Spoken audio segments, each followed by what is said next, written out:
This is Jocko Podcast number 511 with Echo Charles and me, Jocko Willink. Good evening, Echo. Good evening. I slipped out the back and sprinted around a corner where I ran smack dab into a concrete wall. Hey, I screamed, pounding my fists against it. We have injured! We have injured! There was no response, so I kept pounding and screaming, knowing time was short. I was in an unprotected area, and the Haji had our number.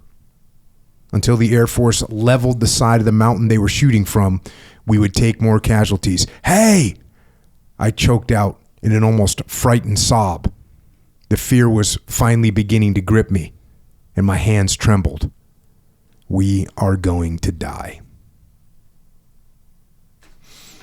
And that right there is an excerpt from a book called Where Cowards Go to Die, which is written by a man by the name of Benjamin Sledge. And Ben Sledge is a former Army soldier who served both in Afghanistan and in Iraq. And in Iraq, he served in the Battle of Ramadi.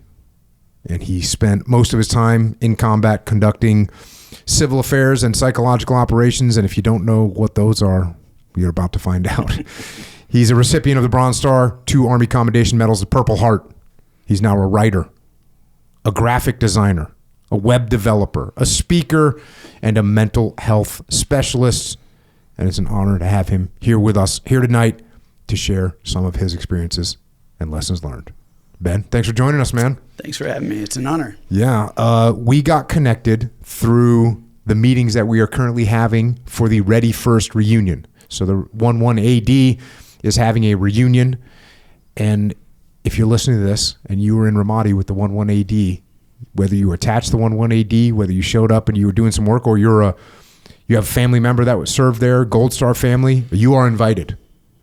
And if you want to join us there, go to RamadiReunion20.com. It's January 16th and 17th down in Texas, 2026. It's been 20 years, bro. 20 years. I can't even believe it. It's, it feels like yesterday in a lot of ways. Yeah. It's really weird to jump on those calls and be talking about,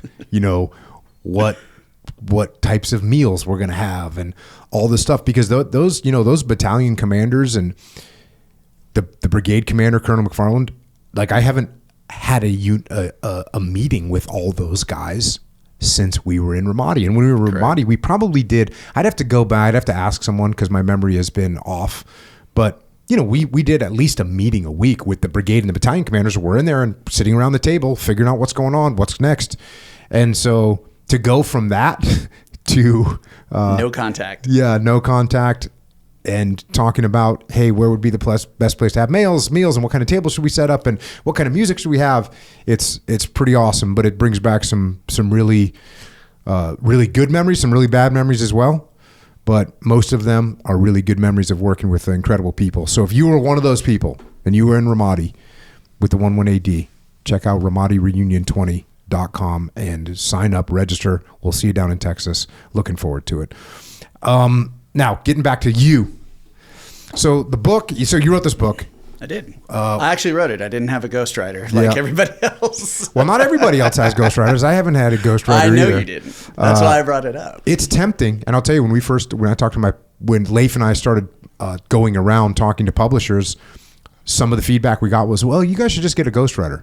Mm-hmm. And when I go back and look at the first drafts of that first book, I kind of realize why. But, our writing wasn't good yet.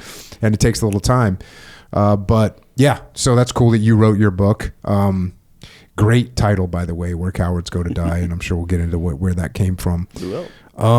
But the book is, it's a great book. We're going to talk about your relation to E.B. Sledge, which is a distant great cousin or something like that. But very cool to read the book. And it goes through, you wrote it in a style, and we talked before we hit record, you were talking about you Pulp Fiction it, which is a good way of saying it. So it jumps around, but it makes it a very interesting read. And you're much like Pulp Fiction, you're figuring out things as it goes along, and it paints a really cool picture. But it does give us, the reader, a little bit of background about how you grew up, and I want to get into some of that right now, and then you can add some context around it. But let's go to the book, Where Cowards Go to Die.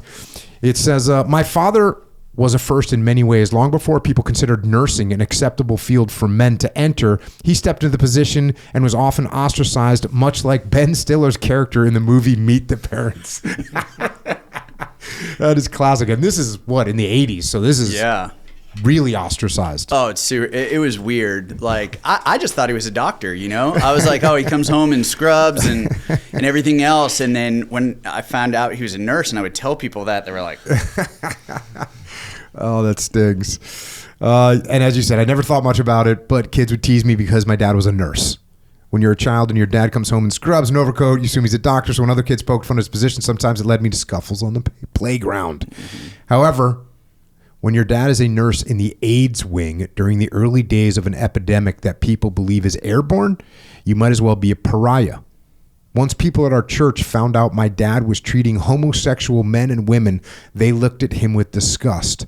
They wouldn't sit next to us for fear of contracting the disease or getting the sin on them. Mm-hmm. Yeah, it was weird. Dang. Yeah. And where is this? Where you're growing up? Oklahoma? Oklahoma. Yeah, Tulsa, Oklahoma. It's like the buckle of the Bible Belt. Mm-hmm. And and my parents met at like a Bible college and everything. So we'd grown up in church, and I remember my mom specifically one day we were in the car and she was like, "You cannot tell anyone the wing that your dad works in, like at all," because everybody believed, it was airborne initially, or you could get it by kissing somebody, and so we knew the difference. We knew the science. What year were you born? 81. Yeah, so this is like prime.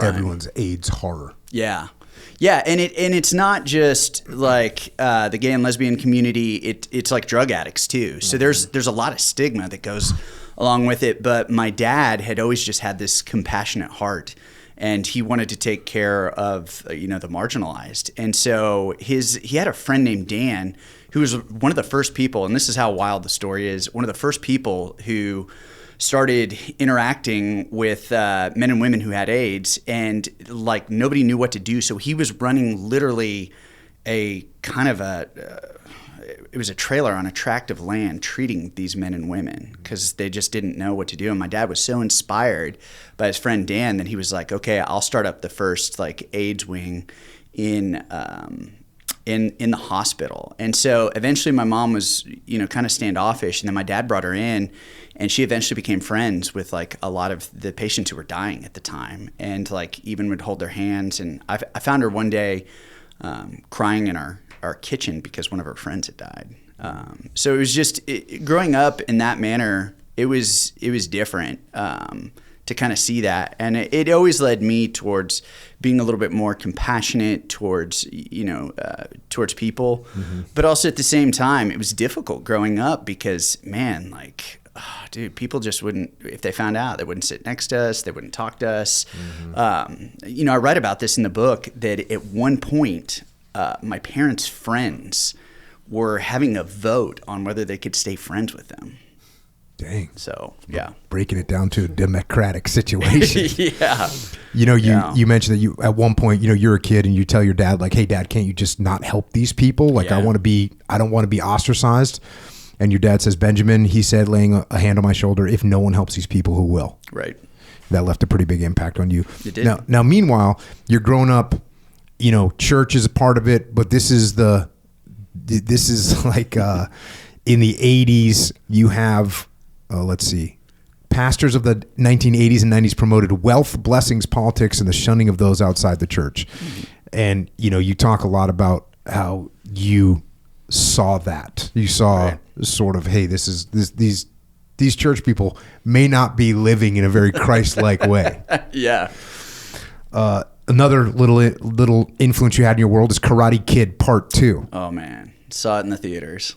And you started taking, you say, a Christian karate class. Yeah. What differentiates that from a regular karate class? So it was weird. My parent, everything. Oh my God. Okay, so let's back up here for a Dude, second. we're gonna start throwing out because we also have this thing that you started playing saxophone because you thought Kenny G was gonna get him chicks. I did. I literally legit. And dude, the sax is back now, man. They're bringing it like synthwave, and I mean they're putting it in like metal stuff now too, Okay. like Sleep Token. I'm like, oh man, I should have stayed with the saxophone. But no, So you got to remember, and I'm sure you remember that, and people who are a little bit older, like Gen X and elder millennials will remember this. Like Satanic Panic was like big during that time period. I can't remember. I read about it in the book, but it's like 60 Minutes or Dateline or somebody. They started linking like metal music to like the occult, and I was a metalhead. Yeah, and then like I loved like all the things that were goth and you know, like the big four, you know, Megadeth, Metallica, Slayer, and Anthrax. And I've seen all of them. Mm-hmm. But it was just when you were kind of like outside that like church environment, you were doing those things, you had tattoos or whatever it was like this very standoffish like kind of time period in the world. And so you know, I grew up thinking like if you played a record backwards, like that, you know, you'd hear some hidden message. Backmasking. Yeah. Oh yeah. I played a lot of my records backwards. I did too. I was just like, where's it at? Are they saying to worship Satan now? Like, but they would pick, you know, weird stuff like Journey, like, you know, Steve Perry, Send Her My Love, or, you know, Don't Stop He really Believing. always seemed like a satanic type I know, dude, right? like, and the belief was like you were going to do meth and like stab your parents and become this degenerate, and like Tipper Gore, Al Gore's wife, like started a task force against this stuff. So, and that's where we got, you know, the parental advisory stuff. So, like, a lot of my upbringing was masked by kind of this, like, I had the things that I loved, but they were not acceptable because of the church environment. And yet, at the same time, the church environment that I was growing up in was very much about, there's this thing called like prosperity gospel and word of faith. It's like kind of name it and claim it. And like if you really have enough faith, and you're going to be super loaded and rich, and God's going to drop a Maserati on your porch. And like a lot of people still kind of believe that, where they get this like genie God character. And so for me, it was very difficult to kind of reconcile the two. And I was like, I think this might be bunk at one point. So yeah. Yeah, you name the chapters in the book. Are they all songs? All metal songs. Yeah, they're all. So I recognized, I think, 85% of them. Chapter 4 is called Freak on a Leash. You know, that's a great Korn song. And you talk about church camps. Church camps were all the rage growing up. I'm not sure how many I'd been to, but in the mid-1990s, I doubled up. Oh, yeah. Not wanting to be left out of summer fun, I joined a friend and some acquaintances at a Methodist church camp. Despite attending a non-denominational church myself, we young teens, however, were more interested in girls than experiencing God. So is that kind of like the thing? Like you're going to this camp and you're just thinking, well, it's going to be a good place to meet girls, do a little Bible activity, and then hang out with girls. Yeah. Yeah, like that was the thing. I knew that all the girls from my like high school and other places, they were going to these camps.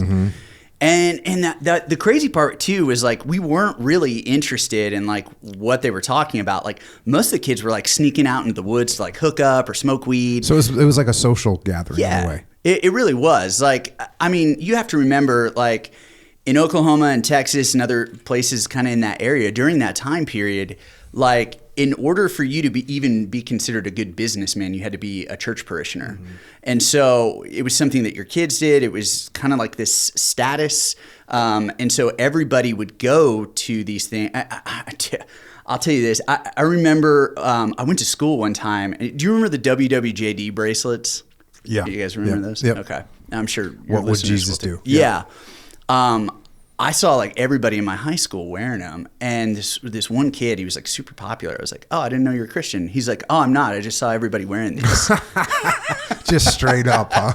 Yeah, he was like, oh, it's a fashion statement, and like that's what it really was like during that time period. And so yeah, it was because of my own, I would say core wounds, where I was like, you know, that the guy with long. Dude, I literally had hair down to here, and I parted it in the middle. And my brother called it a butt cut because it looked like a butt crack doing that in the middle of my head. Because I wanted to look like the band. So, and I'm wearing those flared Jocko jeans, like as the style was, and like the band T-shirts. What was your gateway musical band that got you into? Did it open with Metallica? Yeah, it was Metallica. Because the Black Album came out. That was a super popular album. Yeah. People like me that were into Metallica since 1983. And when that album came out, we were like, sellouts. Like sellouts. What are you doing making songs that are less than 7 minutes long? But it did exactly what the musical world thought it would do. Is it brought Metallica completely mainstream. And then what happens is people start listening to the older albums, and then the next thing they figure out that there's other bands out there, right? Like Slayer. Yeah. And like for me, I would honestly say the gateway was probably grunge, like Nirvana and Soundgarden, and that. All those bands were influential. I remember when Kurt Cobain died, and my first concert ever was Foo Fighters, and it was shortly after he died, and Dave Grohl had started it. So I knew like all the history and everything, and then that just led, when the Black Album came out, I was like, this is awesome. And then I went back, like you said, and I listened. I was like, oh, these albums are better than the Black Album. I was like, Ride the Lightning is sick. So. And Korn, of course, which I was an early adopter of Korn. I saw Korn before the album came out in New York City in a place like that was probably a little bit bigger than this room that we're in right now. And I was like, oh, who the hell are these guys? This is epic. John Bozak brought me to that show. All right. So this is just, you're at one of these church groups. My problems began one evening during one of the mandatory church services. In the middle of the speaker's message, he asked how many of us liked Metallica's new album. Excited that someone understood me, I raised my hand. Then he exclaimed in a booming voice, "It's satanic." Oh, there you go. And then they had a straight up CD burning like fire. Oh, these were huge. Like that's just one instance. It used to be like every church camp. Like talk to some kids that grew up during this area. We all have these memories, and there's, I write about this, like there's always some dumb kid who's like trying to impress a girl, and everybody's like kind of feeling, the weight of the message because they're, to some degree, they're emotionally manipulating you. Being in the civil affairs and PSYOP community, you start to realize real quick what that looks like, especially years after the fact. So they're especially when you're 15. Yeah. When you don't know it then, but as you grow older, you're like, oh, there was a level of emotional manipulation there. And so everybody's, tossing their CDs in or cassettes and stuff. And I had bought 3 cassettes of the Black Album. That's how much I wore it out in my tape player in my 1987 Honda Civic with a stick shift skull shifter. Nice. But so some kid would always like want to impress the girl who was there. And I remember this one kid, he was just like, oh, listen to that. You can hear like the demons hissing. And it was plastic, like burning. It's just the fire. And I'm like, at least I paid attention in science class and know how this stuff works. But something, am I getting this right in the book? You talk about how you come home from one of these camps one summer and you wanted to kind of basically be normal. I did. Cut your hair. Yeah. And you kind of got a little less metaled out. Is that what happened? Yeah, well, am I getting that right? I don't know if I put this in the book. The Hansons came out. The Hansons. Yeah, the bop. Oh, Lord. Okay. Yeah, and they're from Oklahoma. So I had the long hair, and I looked like the oldest one, which everyone thought was the ugly one. And that's going to sting. And so I would get stopped, and they'd be like, oh, my God, are you Isaac Hansen? And I'd be like, no. And I was just, and so a combination of that, and then the fact that I even got kicked out of like, I was in with like the skaters, the goths, the metal kids. I didn't really hang out with like the goth crowd too much, but I got kicked out because I wasn't cool enough for them. And I was like, I thought you guys were the group that was supposed to accept everybody. And so I just realized like who I am is not acceptable to the world around me. So I have to change who I am. And so I literally went to my mom and I was like, I want to cut my hair and we need to go shopping. Like, this was like an overnight change. I cut my hair from shoulder length. We have photos of this. And I asked her, I said, hey, can I get frosted tips too? Because that was in style. Because I wanted to look like Mark McGrath from Sugar Ray. Because Mark McGrath got chicks. You could see all the core wounds like festering because of just rejection and everything else. And like, I bring that up because working in mental health, you kind of realize like what are the driving forces behind like why you do what you do, what's the trauma. And so for me, it was a lot of unresolved issues from my childhood that brought, when I finally got into healing, that I realized I had to overcome. And so these frosted tips are deeply rooted in your soul. Deeply rooted in my soul now. So, and I started shopping at Abercrombie and Fitch. Oh, dang. Yeah, it was a really weird kind of trend. As opposed to Hot Topic? Yes, Hot Topic. Yeah. And what was the other one? Sunpack? Was it Sunpack? Yeah, probably Sunpack. Yeah. Check. Yeah. And how did the world accept you now that you had frosted tips and Abercrombie and French clothing or whatever it's called? I got invited to a couple things. I remember I got invited to this birthday party, and it was like and I was like, why did they invite me? That's weird. And it was like the popular kids.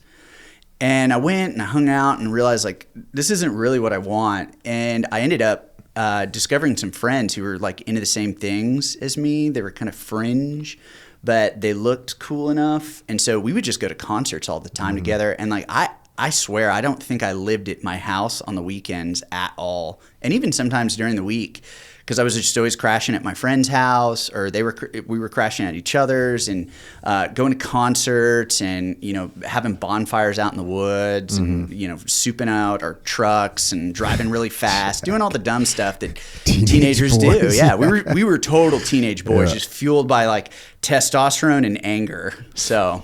And then it sounds like you had like a final straw with the church scene when this pastor was like stealing the donations of the church while having an affair with one of the church assistants behind his wife's back. Well, and his wife, they were swingers too. It got even weirder. God. She was like addicted to OxyContin. Like what happened is one of our family friends so my parents were like, we want you to find your own path, which I really respect them for that. And I'm doing the same thing with my kids. Like I don't want my faith beliefs to transfer to my kids without them thinking critically through that. I think that's such an important, and parents put too much pressure on their children. And I think you have a responsibility to raise them. You talk about it, and the way of the warrior kid and everything. There's a responsibility there. But as far as like discovering their values and their identities and different stuff, you can help mold that. But the issue and the thing that I loved about my parents is they were like, we want you to find your own path, your own faith path. They're like, try attending a church. And so I go to this church. It's like super popular. It's new and up and coming. This guy had been on TV. And so family friends started going there. And one of our friends is a private investigator, and he uncovers all this stuff. And I'm at Quick Trip, picking up like a soda and a like Bear Claw or something after work, and I see this homeless guy, and he's asking for money. And I was thinking back to my dad, who had a heart for the margins, and I was like, man, I bet my pastor would just probably walk up, flash some like slick grin and his like power suit, shake his hand and be like, God's got you, buddy, and then just like nail his secretary in a pile of cash. And I was like, all right, I'm out. I was like, this is all junk. This is like, I took that Karl Marx route where I was like, this is an opiate for the masses. I was like, who cares about this stuff? I'm going to go do me. And, and that's when I was like, I got to get out of Oklahoma. This sucks. And so I was like, I got to join the military. And luckily you had some military history in your family, which is pretty awesome. Your grandfather had served in World War. Both of them served in World War II? Both of them. One stayed stateside, but my great uncle stormed the beaches in the Pacific. His name was Charlie Applin Sledge. And then my grandfather on my dad's side, Emmett Shelton Sledge, he stayed stateside at Fort Bliss, and they figured out that he could type, so he stayed stateside. Whereas my grandfather, Reginald Cortland Sledge, or Reginald Cortland Whitson, he went through ROTC, and they were like, hey, do you want to jump out of planes? And he was like, that sounds cool. And so he became a paratrooper with the 82nd Airborne, and then went over to the European theater and missed the D-Day jump because he got pneumonia. And was hospitalized. And then they transferred him to Patton's Third ID in Germany, and he became Patton's Scotch supplier there. And he would always tell the story, and I just remember it. He even wrote it down before he died, so I was able to pull that from his own story. Yeah, and by the way, I haven't said this yet. I'm just like hitting the absolute wave tops. All that stuff that you just said, you got all those cool stories in here, a bunch of details around that, your family history. So get the book, everyone. It's just a great read. It's just a great read. Yeah, it's like part Pulp Fiction, part just life of a freaking crazy teenage kid in Oklahoma. Which what kind of and then awesome, combat, yeah. And then we get into war. So that's how you end up joining the Army. You say, when I turned 18, my opportunity came knocking. The old posters on my wall reminding me to be all you can be convinced me there was an escape. Army recruiters courted me, often scaring my parents, who insisted I become a mail clerk or take some mundane job to help pay for college we couldn't afford. On December 16th, 1999, I raised my right hand, swore an oath to uphold the Constitution of the United States, and took the lowest rank with which you can enter the armed services, private. You won. I didn't tell my parents I'd enlisted in the Army Reserve Special Operations Detachment until after I'd been sworn in. Special Operations members often use unconventional warfare methods due to their highly specialized training, which can range from language to warfare to diplomacy. I didn't know it at the time. I just thought Special Operations sounded cool. When my parents found out, they were not pleased. They were not pleased. Were they not pleased that you joined the Army? Were they not pleased that you did the Special Operations component? Or just everything? So originally, I wanted to join the Marines. So I was like, oh, they have a slick uniform. You saw the recruiting ads. And so the recruiters came over and just scared the crap out of my parents. And they were like, nope, we don't want any of that. And I was like, this sounds awesome. And my grandfather started to play a big influence. And he had been in the Army, and he wanted both me and my brother to do the Army. And so that kind of made my decision. But there was this recruiter, this guy that I knew, he's since passed away, and he was like telling me about Special Operations. And I was like, oh, that sounds cool. I was like, I bet girls like Special Operations, Again, I go back to this. This is just how stupid and trite I was during the time period. But when he mentioned it, I was like, that sounds interesting. It sounds safe enough to where I'm not like doing Green Beret, or I'm doing, Rangers or anything like that, to where my parents are going to be too worried. And he was like, have you ever heard of the Civil Affairs and Psychological Operations Command? I was like, no, I don't even know what that is. And he was like, you're going to get trained in like things like diplomacy and languages and reconstruction efforts, and then, human gathering intel. I was like, oh, this could actually. That's like the perfect fit for you. Right. Yeah. And it could further my career as I go on. And I go, this is a good skill to have outside of the military. So I was like, they'll probably like that. But all they heard was Special Operations Reserve Unit, and just freaked out. Check. Fast forward a little bit in the book. I began the Army's basic combat training in Fort Benning with Bravo Company 347 Infantry. My most vivid memory is of some other kid prior to our drill sergeants at Shark Attack telling everyone, hey guys, let's stick together. If we stick together, this won't be so bad. That kid never had a chance, and neither did I. The drill sergeants entered the bus screaming, tossing equipment and privates out the back door, and everyone panicked. Outside, other recruits were already doing push-ups, sit-ups, flutter kicks, or running in place. Some poor kid was told to beat his face, and he began punching himself. Rather than laugh, the drill sergeant screamed even more, no, private dumb fuck, do push-ups. Which I was like, yeah, that's just where it's happening. And I know they don't do the Shark Attack anymore unless you're in the Marines, and I miss that. Do they really man. not do that? Not in the Army anymore. They've kind of changed it. I thought Pete Hegseth brought it back. I hope they do. I think it works personally. I think you have to break down. So many people coming in the military with their individual ideas and trying to be this army of one or whatever. I think you have to beat that out of them and break it down so that they become a cohesive unit and fighting force. And if you don't have that, then you're going to continue to have those individual ideals and like, I want to be special. And I really believe in the like basic combat training. And I'm sure, like the more that they are just breaking you down, it helps you rebuild into this stronger element where you're willing to do anything for the people next to you. Yeah. They have they rebuilt like the SEAL training compound, and it's really beautiful. But one of the things, they have very few things written up on the walls. Some of them are a lot of things that people have heard before, like no, the only easy day was yesterday, that type of thing. Mm-hmm. But one of the things, it says abandon self, embrace team. That's all it says. You're like, right. That's the point. That's the point. Like you as an individual don't matter. You have to embrace the team. Again, you got some good stuff going on in boot camp, and you say the day I graduated, my family received the honor of sitting in the reviewing stand. My grandfather had approached the cadre, pulled out his old World War II military identification card, which you actually just showed me before we hit. That's just awesome. It blew the brass's minds that a paratrooper from the greatest generation was sitting in their presence, so they invited him to sit next to the colonel. The colonel then introduced him. There you go. Outstanding. If you're watching on YouTube, there it is. Was sitting in their presence, so they invited him to sit next to the colonel. The colonel was then introduced him as an honored guest and war hero. I beamed ear to ear, knowing my granddad was proud that I had survived the same gauntlet he'd been through. And so that's it. Get done with boot camp, and then you go back home, and now you start going to college, right? Right. That's the deal? Yeah. I had done the reserve to do... go to college. That was the big goal. My parents wanted me to go to college. They had both gone to college. My dad went to University of Texas, El Paso. My mom went to a small private college in called no, I can't remember. It was somewhere in Michigan.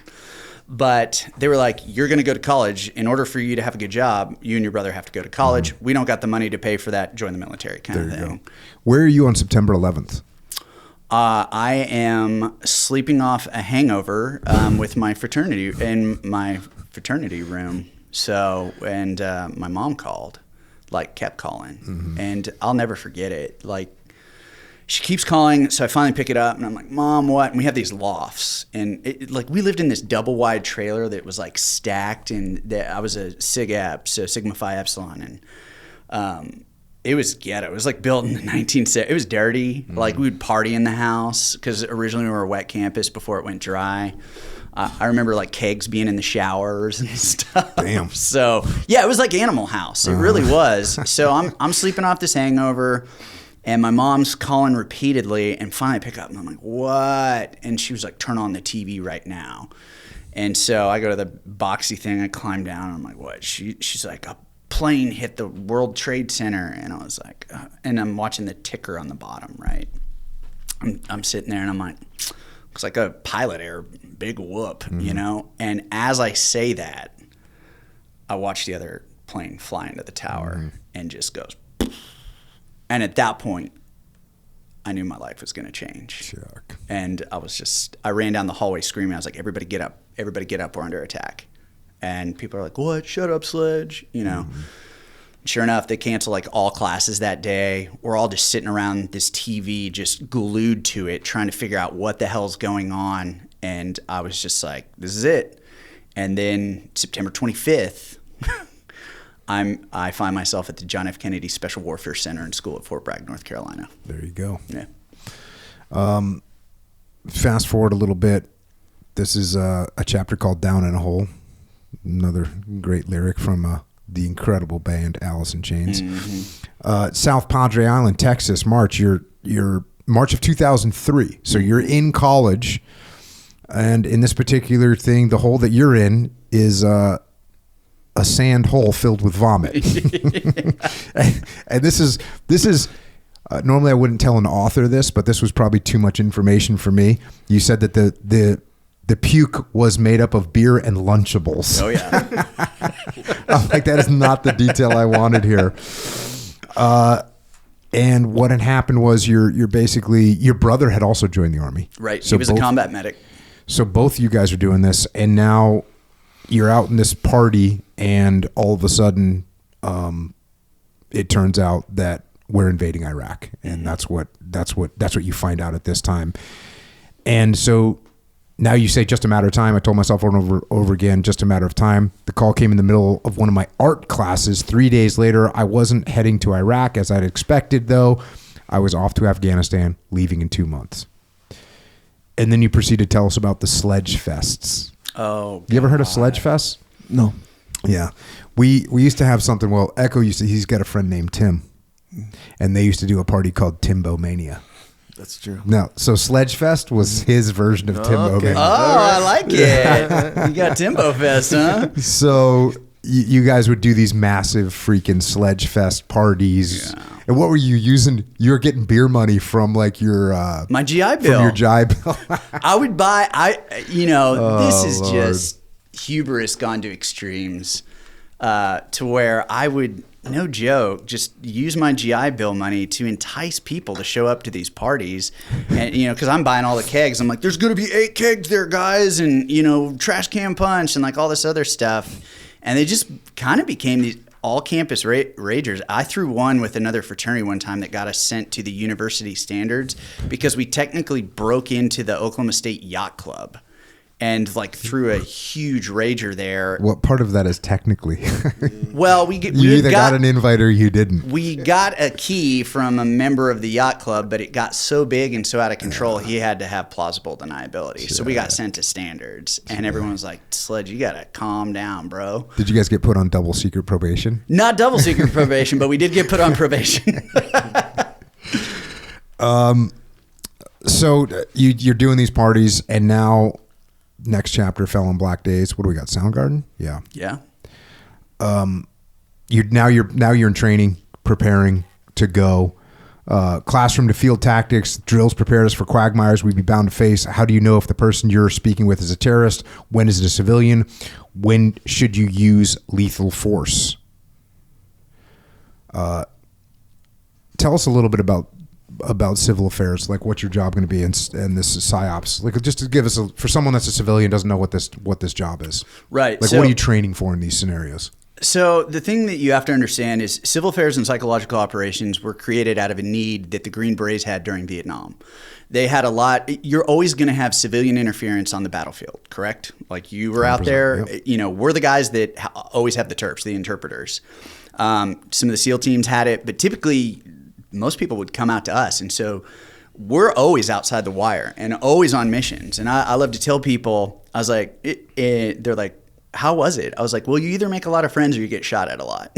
So what civil affairs does is in a lot of ways, and it depends on how much you want to get into that world, is you kind of become a geopolitical expert. Mm-hmm.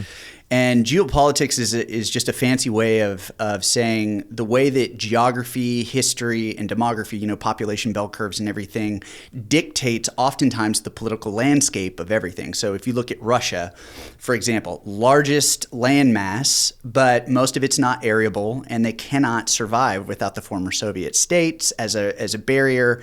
The czars really use that. So studying histories like that, and then also like knowing how Alexander the Great marched through Afghanistan and stopped there as far as his conquest, and what is the backstory and the history, and why are these people fighting these people groups, and what is their bell curve look like. So understanding like their history, their culture, their background, and then at the same time, they want us to do reconstruction efforts to where you are effectively, they always call it winning hearts and minds, and everybody hated that context, but it was really true.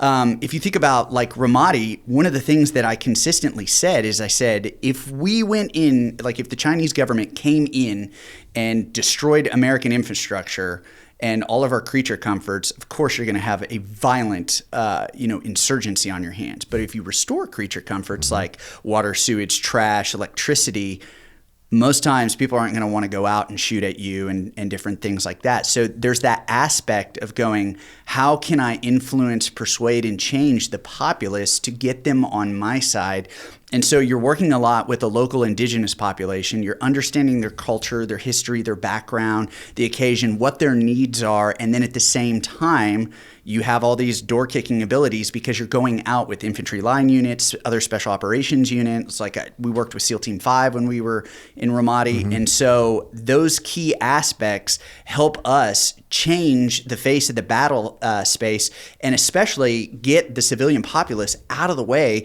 so that special operations forces and infantry line units can do their jobs without having to worry, like, are we about to drop a JDAM on this house that is filled with civilians? Or are these good people that are going to give us the information that we need because we've established rapport with them? And so a lot of people like thought during the GWAT that they could do the civil affairs jobs. I saw so many infantry officers be like, oh, we'll just throw money at this project and like we'll build soccer fields because Iraqis love soccer fields. And I was like, this is the third one you've built and now it's just a trash dump. Like, this is not winning the war effort or the hearts and minds. It's not pacifying the civilian populace.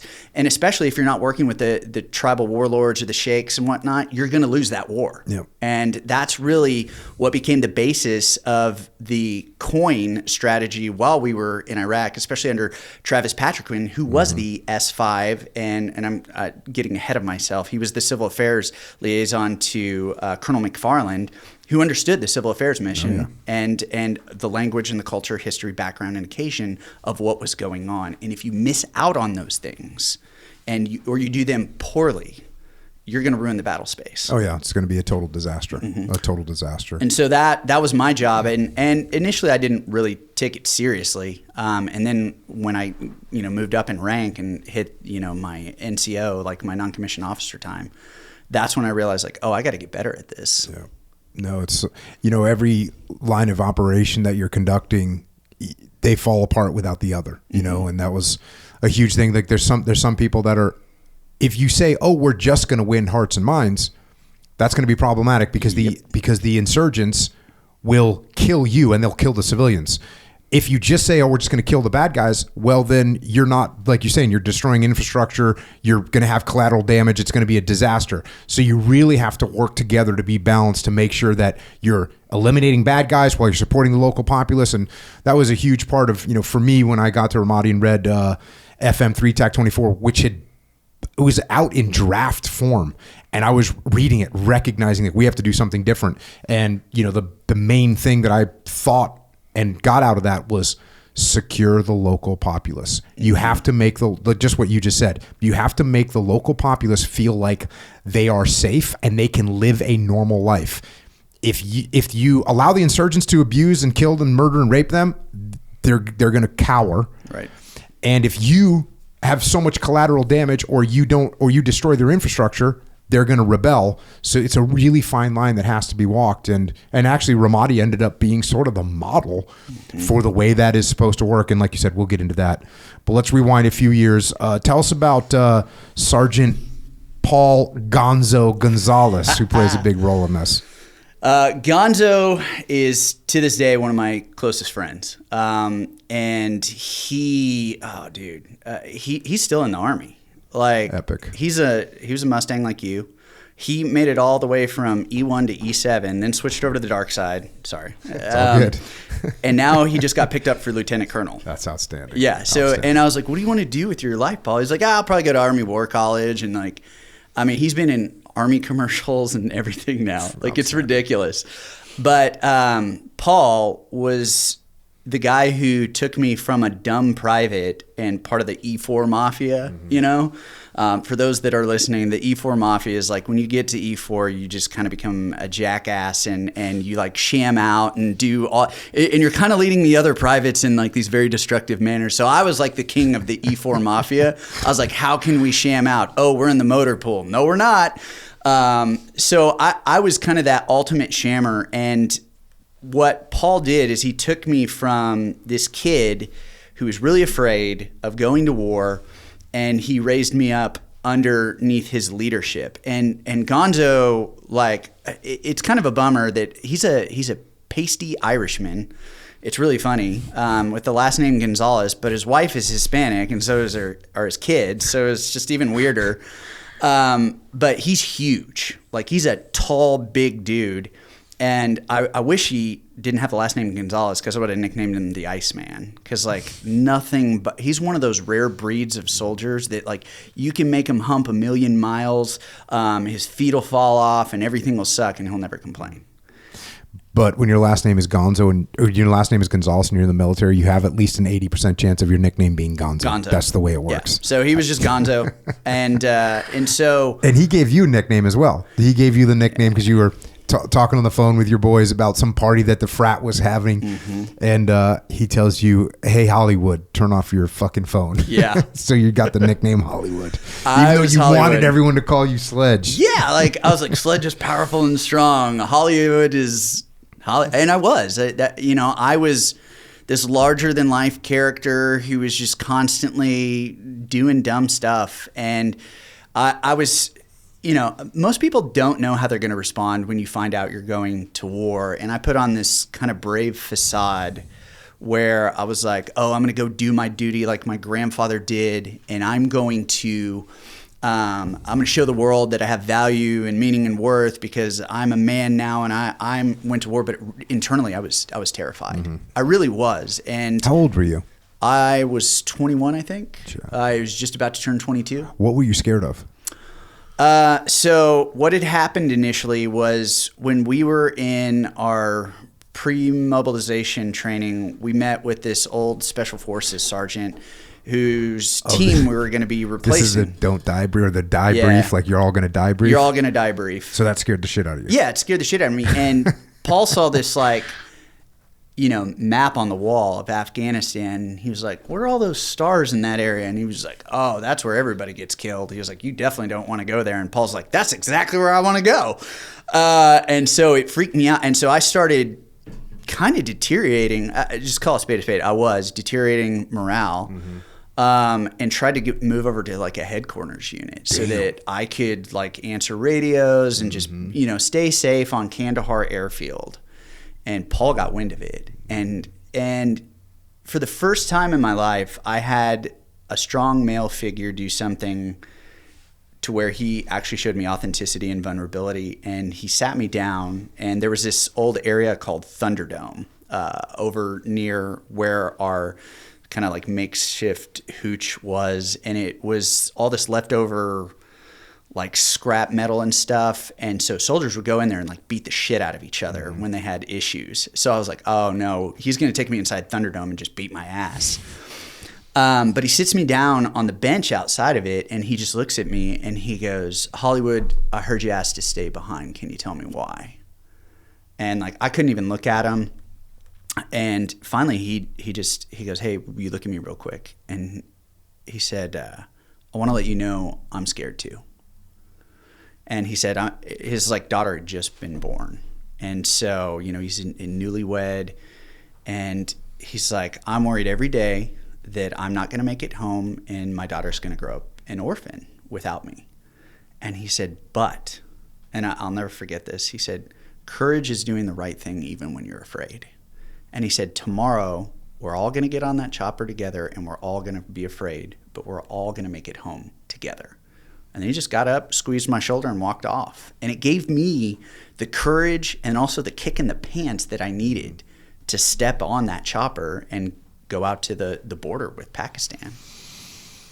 Yeah, that's great leadership. That reminds me of Chris Cappy was on here, and he was another reservist, and he went and saw the chaplain and said, like, I can't go. Like, I can't do this. I can't go to Iraq. And the chaplain was like, hey, listen, think about it. Go home tonight, think about it. You got this. But if you don't want to go, I'll take care of it. But think about what you're doing. And he went home and that night and thought about it. And it's like, I can do this. So it's just good leadership. Yeah. And you mentioned now you're in Afghanistan, chapter 8.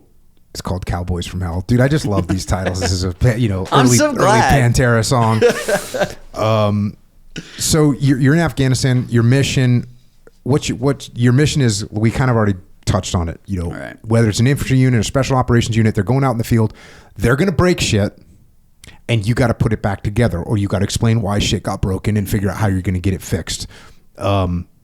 How was your op tempo? It was high. That's the thing I think a lot of people don't realize. Like, I was outside the wire every day. I did, Mike Litland's Mic Drop podcast not too long ago, and he was like, how many days did you spend outside the wire? And I was like, I think 500 and something. And he was like, what?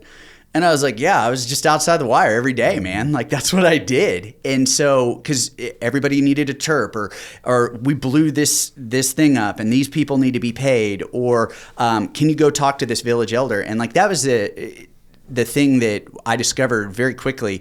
When I was in Afghanistan, I actually had a beard. It was freaking cool. I was like, I'm one of the cool guys now, and I would wear like the little scarf, and I just wear a ball cap and go around. And it was the reason that beards got popular in the special operations community.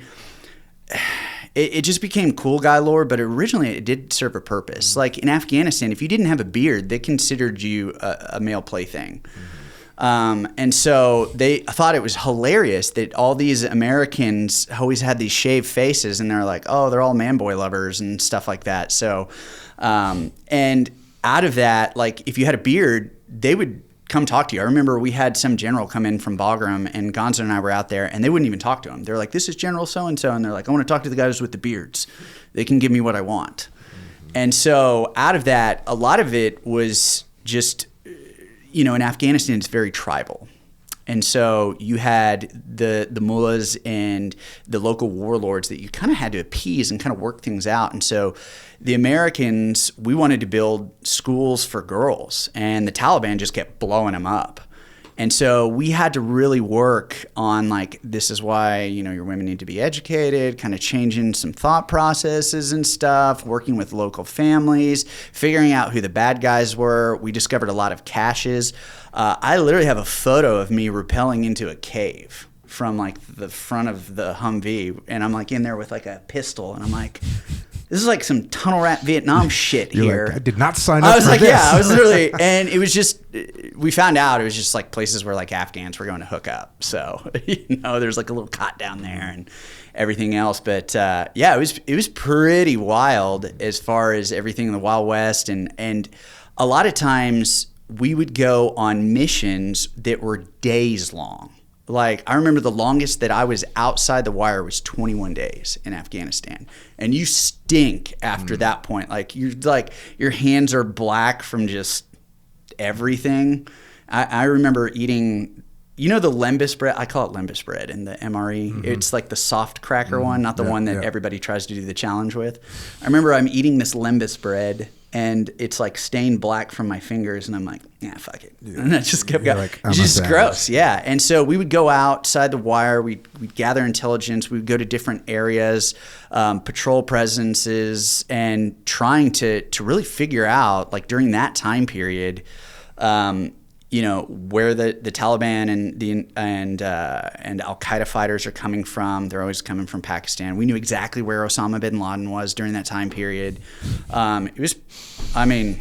We knew the whole time. It was just a question of when we were going to take them out. I remember getting briefings on it, and we were in this. If you've ever seen the documentary Restrepo, or you've seen The Outpost, that's what my life was like. You had those bunkers. And they would just attack the base. They just start lobbing artillery in, 107 millimeter rockets. So we would get attacked like every other day. And so out of that, it was kind of this, you were never safe anywhere. And you just kind of learned to live in that. And so it was like I was outside the wire, but even inside the wire, things were just nutty. So that was kind of my life there. And then at the same time, you have to remember Afghanistan is the most heavily mined country on earth, left over from the Afghan-Soviet war. So there's just landmines freaking everywhere. And you're kind of dealing with that and like, do I walk here? Do I not walk here? And then the civilian populace will accidentally step on a landmine. They'll blow themselves up. We have to return the bodies to the families. So I'm dealing with like all this death and kind of destruction. People start to die around me. And I was like, I guess this is it. I'm in it. This is war. Yeah. And just to a little thing I wanted to mention, but I didn't say it at the time. But you were talking about how in this job of civil affairs, you've got to kind of understand the geopolitical strategic world. Mm-hmm. But then when you're in the field, what you have to start to understand is the micro political situation that's going on between these different tribes, and that's what you have to go out there and calculate and learn and understand and talk and communicate with people and ask them questions and figure out what's happening. And then you got to take all these different elements and put it together and find out what's real and what's not. So it's a really tough job. And then on top of that, and you mentioned in the book, you're in a place that's nicknamed Rocket City. Mm-hmm. This is sort of like crossed your base. out the sign. Yeah. When I arrive, I'll never forget this to this day. We show up. It's called Camp Harriman. It's Oregon E, and then I was in Shkin, which was another small forward operating base before we called them cops and combat outposts.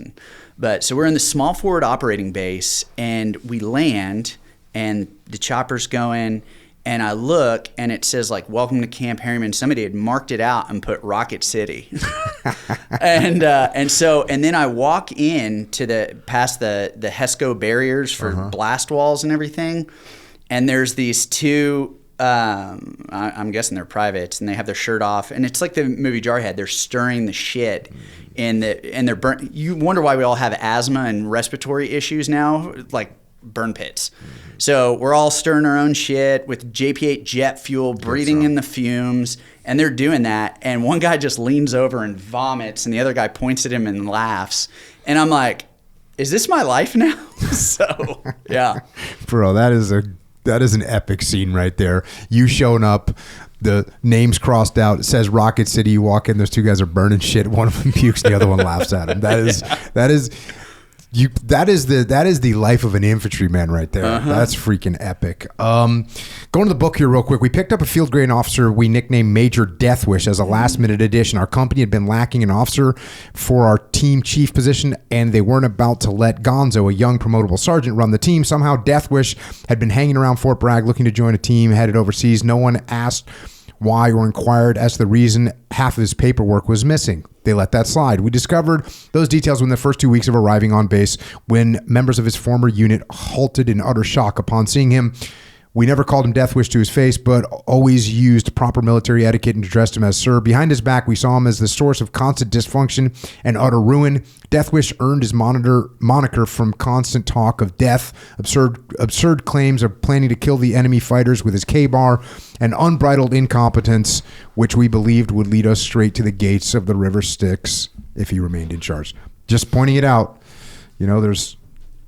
Sometimes people think military leadership is all squared away, and it's not. And you guys had an officer that was not too squared away. Right. Another thing that you're doing, and I forgot to mention this, but you talk about in the book, Feed 'em to the Pigs. What's that from? That is a Parkway Drive song. Okay. Yeah, Parkway Drive is an Australian metalcore band. Okay, I didn't know them. That's why I didn't recognize it. Another thing that you're doing is when people get captured, when they come back to base, a lot of times the civil affairs people are either guarding them, but interrogating them, again, correlating intelligence, putting it together. And one of the things you do is you talk about what's going on with those guys. When the U.S. military seized men for terrorist activity, they were flex cuffed and burlap bags placed over their head. What year is this? 2003, 2004? Yeah, this is 2003. So this is early on. This is when enhanced interrogation was still a thing. Cleared hot. Yeah. Once they arrived at our combat outpost, they would be stripped naked, washed, doused with lye, and sometimes they have their beards shaved off. This was under the guise of keeping lice and disease from spreading, but it was more done out of malice. Afterward, the men would be kept awake for 3 days while being fed a constant barrage of metal, gangster rap, and soundtracks of crying babies. There were beatings, too, on our small outpost. And other FOBs, Central Intelligence Agency contractors, Delta Force, and other special operations soldiers ran cross-border operations. They were also on recon missions run by Tier 1 groups so secretive I'd never even heard of them. They had code names like Gray Fox and Prophet and played by their own rules. I was jealous they didn't have to put up with the big Army bullshit. So any chance I had to load in the back of a Toyota Hilux with a group of operators, Green Berets, I would. I was probably a detriment to their mission most of the time, given that my special operations training was lackluster compared to their expertise. Still, the intelligence Gonzo and I could gather from locals through relationships and civil military operations went further when operators showed up with backpacks full of cash, asking for informants. Thus, they would bring us along once a blue moon to pick our brains on dirty tribal leaders poised against U.S. operations. So this is what you're doing. This is what's happening. Yeah, it was interesting. Like they would, like I remember some of the special activities guys would show up and they would just have backpacks full of cash, and they'd be like, "Okay, who wants to tell us who's dirty in this? You can get like thousands of dollars." And the thing that they did not recognize, and this is where we came in, especially understanding their religion as well too. Like for the listeners here, you have to understand that geographically, the Sunnis outnumber the Shia Muslims 6-1. And so that's why Saudi Arabia claims to be like the center for all Islam. And you have to go back to the break with Muhammad, and I think it was Abu Bakr, one of his sons or cousins or something like that. And then whereas like Iran is Persian and Shia, and they control the Persian Gulf. So you have this split, but in Afghanistan, it's predominantly Muslim. So as opposed to Persian, even though they're close to like Iran. And within that, the culture in Afghanistan and like Middle Eastern culture is, if you can pull a fast one on like a contract or your family or whatever, it's just good business. It's just the way that we do things. And so they would show up with these backpacks full of cash, and like an uncle who has a grudge against like his brother or whatever is like, yeah, that guy's a piece of shit. And next thing you know, that dude's getting pucked, flex cuffed. Puck is person under control, and thrown in the back of the Hilux. And we're like, yo, no, this is not how this works. Like they're just telling you this stuff. Let us work our mission and everything. And so we were able to get a lot more intelligence that was beneficial to the operators because of our understanding of what was going on during that time period and who the tribal warlords were, what were the issues that they were facing, who actually controlled power and what was going on. But I think early on they just figured cash would talk, and it didn't really work that way. Yeah, that's something that I think everybody had to learn. I know we hit a target one time, and this was in Iraq in like 2003. And we get this target package. This guy's a financier. He's got a bunch of money. He's spreading it around. He's causing attacks. So we go hit his house and breach the door and roll the guy up in the middle of the night. And I go in there and I'm looking around. I'm like, boy, this is a guy is a serious financier, because there's a lot of nice stuff in here. Not your normal. It looked like a Western house, pretty much. China and the silverware and the whole 9 yards. And sure enough, once I get back, because you're doing it on a very tight timeline. Like, hey, we got this guy, we got this intel, go get him now.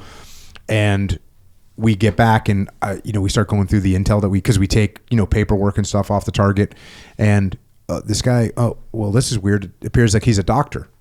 Huh? Okay. What are the interrogators saying? Yeah, they're saying that he's saying he's a doctor. Okay, well that all lines up. And so now I start going to the intel people like, hey, where'd this intel come from? And I start pulling the string, and sure enough, he had fired like a nanny. Like he had like a nanny and fired her, and she was like, "Oh, really? Watch this." Then she went and told coalition forces, and that this guy was a terrorist financer. And sure enough, we, like, "Hey, man, sorry. Here's a bunch of money. We'll give you a ride back out in town. This is terrible." That's so we did the same thing multiple times. We'd have to pay people just because like we had gotten bad intel. Yep.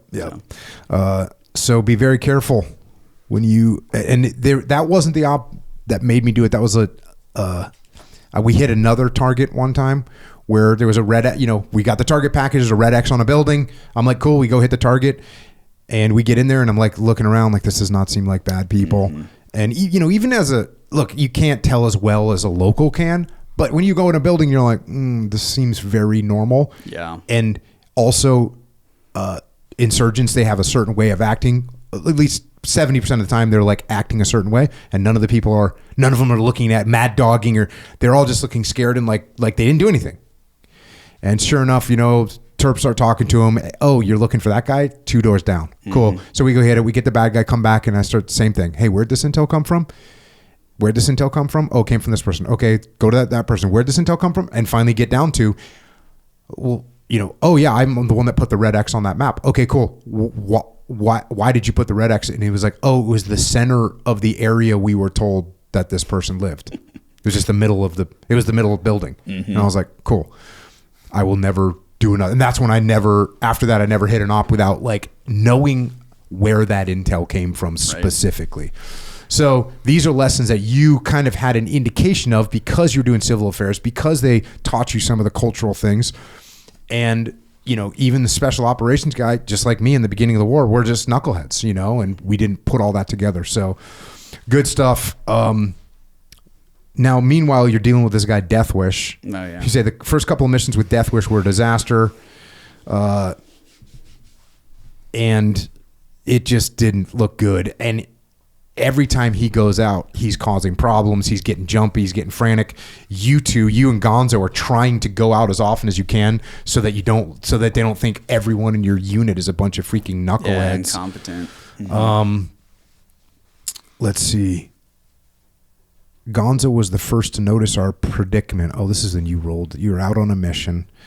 Yeah, you're out on a mission. You're walking. Gonzo's the first to notice our predicament. Don't freak out, okay, Hollywood? I scanned the horizon looking for enemy combatants and dropped to a knee. Gonzo sucked in a quick breath and exclaimed, "Don't move." I knew immediately we were in a minefield. Fuck, man. For real? Gonzo nodded in reply. Well, this goes strictly against our don't die policy, I said, trying to add some levity to the situation. The don't die policy was something Gonzo would come up with when I expressed fear over dying and how we planned to make it home alive. His response was simple. Well, then don't die. Adopt that policy. Not exactly helpful, but it made me laugh and became a running joke. How'd you guys get out of that minefield? Yeah, that's a tough story. So I wanted to write a book that showed war in like all of its ugliness. The things that people do and people don't do. And I've gotten lit up a few times just because I was really honest. And it's funny because I've talked a lot to other friends. I was like, did you do stuff like this? And they're like, oh, absolutely. I just wouldn't write about it because people would come after me. And one of the things so we're in the middle of this minefield. And so again, earlier I referenced that Afghanistan is the most heavily mined country on earth, especially during that time period. And so you have like all these leftover mines and whatnot. And so the locals, what they would do is they would stack rocks and paint them. And usually when you're above like the tree line area, which we were that day, that's where they are. So we're above the tree line where it's just all rocks and everything. And I turn around and I look and sure enough, we're in a minefield. And I'm like, do we do like that scene in Rambo 3 where we're doing this? And our interpreter comes up in the way because we had scouted on ahead in front of the 10th Mountain guys. And he walks into the minefield, and I'm like, hey, man, come here. And so he just walks over to me. He hadn't noticed either. And he didn't even seem to care. I think he noticed the rocks, but I was like waiting for him to step on one and just pink mist everywhere. And so it was a failure of leadership and everything on my behalf, But I didn't want to die. And you never know what you're going to do in a situation where you think you are going to legitimately die. And unfortunately, sometimes that can lead to some very poor decisions, and that was mine. But nothing happened, and we watched him walk back out, and then we just followed his footsteps. Mm-hmm. And then we immediately went to like the captain of this column, and we're like, yo, there's a huge minefield up here. We got to be careful, and we need to take this area down. Because when we looked down, there was just rocks piled up everywhere. So there was like one lane that you could go through. And part of the problem was we didn't know that this was, is this setting up for an ambush or something? Did they mark this area so that we would take this path?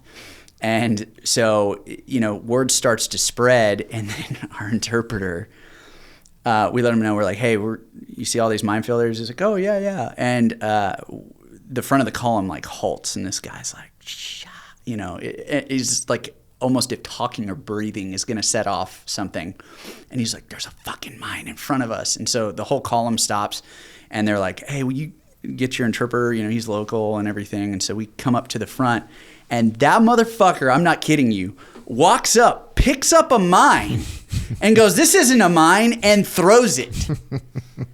And luckily, we discovered afterwards that the priming charge was missed. But it was a legit mine. Just fucking chunks of mine. And that was the moment I was like, I probably deserve that for what I just did when I had him walk into the minefield. So you used him as a mind clearance. Yeah, and like he was, and like people will make poor decisions in war. Like, you know, you hear about it even in the veteran community. Is just stuff obviously going on with Benghazi and kind of the drama there, but nobody knows how they're going to act until they're actually in that situation. Mm-hmm. And so I was like, I'm not going to write it. I am going to write it. I'm not going to write it. I am going to write it. And when I initially was writing everything, I put Paul in a very, Gonzo in a very nice light. And when he was reviewing the manuscript, he goes, Sledge, you made me look too clean. Mm-hmm. And he's like, I have all my own flaws and skeletons too. And he said, you need to write me the way that I deserve to be written. Sure. So I was like, okay. So again, great leader because of that. Yeah. Yeah, that stuff, it stings to write. It's the opening chapter of the book, Extreme Ownership, is like a horrible blue on blue, friendly Iraqi soldier killed, one of my guys wounded, a few more Iraqi soldiers wounded, fratricide. Like, yep, that's the opening chapter. That's me. It sucks to write, but if it gets the lessons across, then it's worth it. Yeah. Fast forward a little bit, Gonzo and I had been compiling evidence of Death Wish's incompetence for a while. The final straw came on patrol one afternoon. His usual brand of paranoia was in full effect, but this time he kept the muzzle of his weapon pointed near the back of my head while we drove over rocky terrain. Yeah.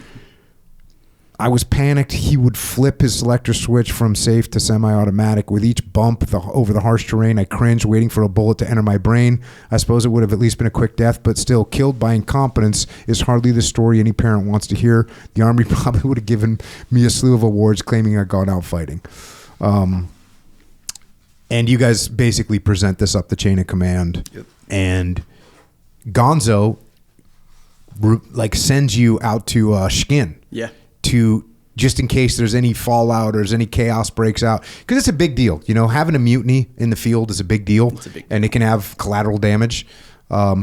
Luckily, in this situation, there wasn't really any collateral damage, and he got relieved of command. He did. We effectively relieved him of command. They brought him back under the guise of like, hey, he needed to go back and draw these things called SERP funds, which is just more funds for reconstruction efforts. And we had a really, really phenomenal company commander. His nickname was Maximus. That was his call sign. And he looked like Winston Churchill, and he would always chew on these cigars all day long. But he was very, very, very, very competent company commander. And when he reviewed everything, he was like, this guy's got to go. Yeah. And the reason that he had been hanging around at Fort Bragg was of his own incompetence, and that he just kind of made paperwork disappear, and then saw that this team needed a team leader because they're on short supply of civil affairs officers. Yeah. And so they stuck him in, and his team, they gave us the whole rundown as soon as we got there, and we were like, uh-oh, we're in trouble. And so we started compiling evidence. We got sworn statements from some of the infantry guys that we were close with that said, yes, he's a danger to the mission and everything.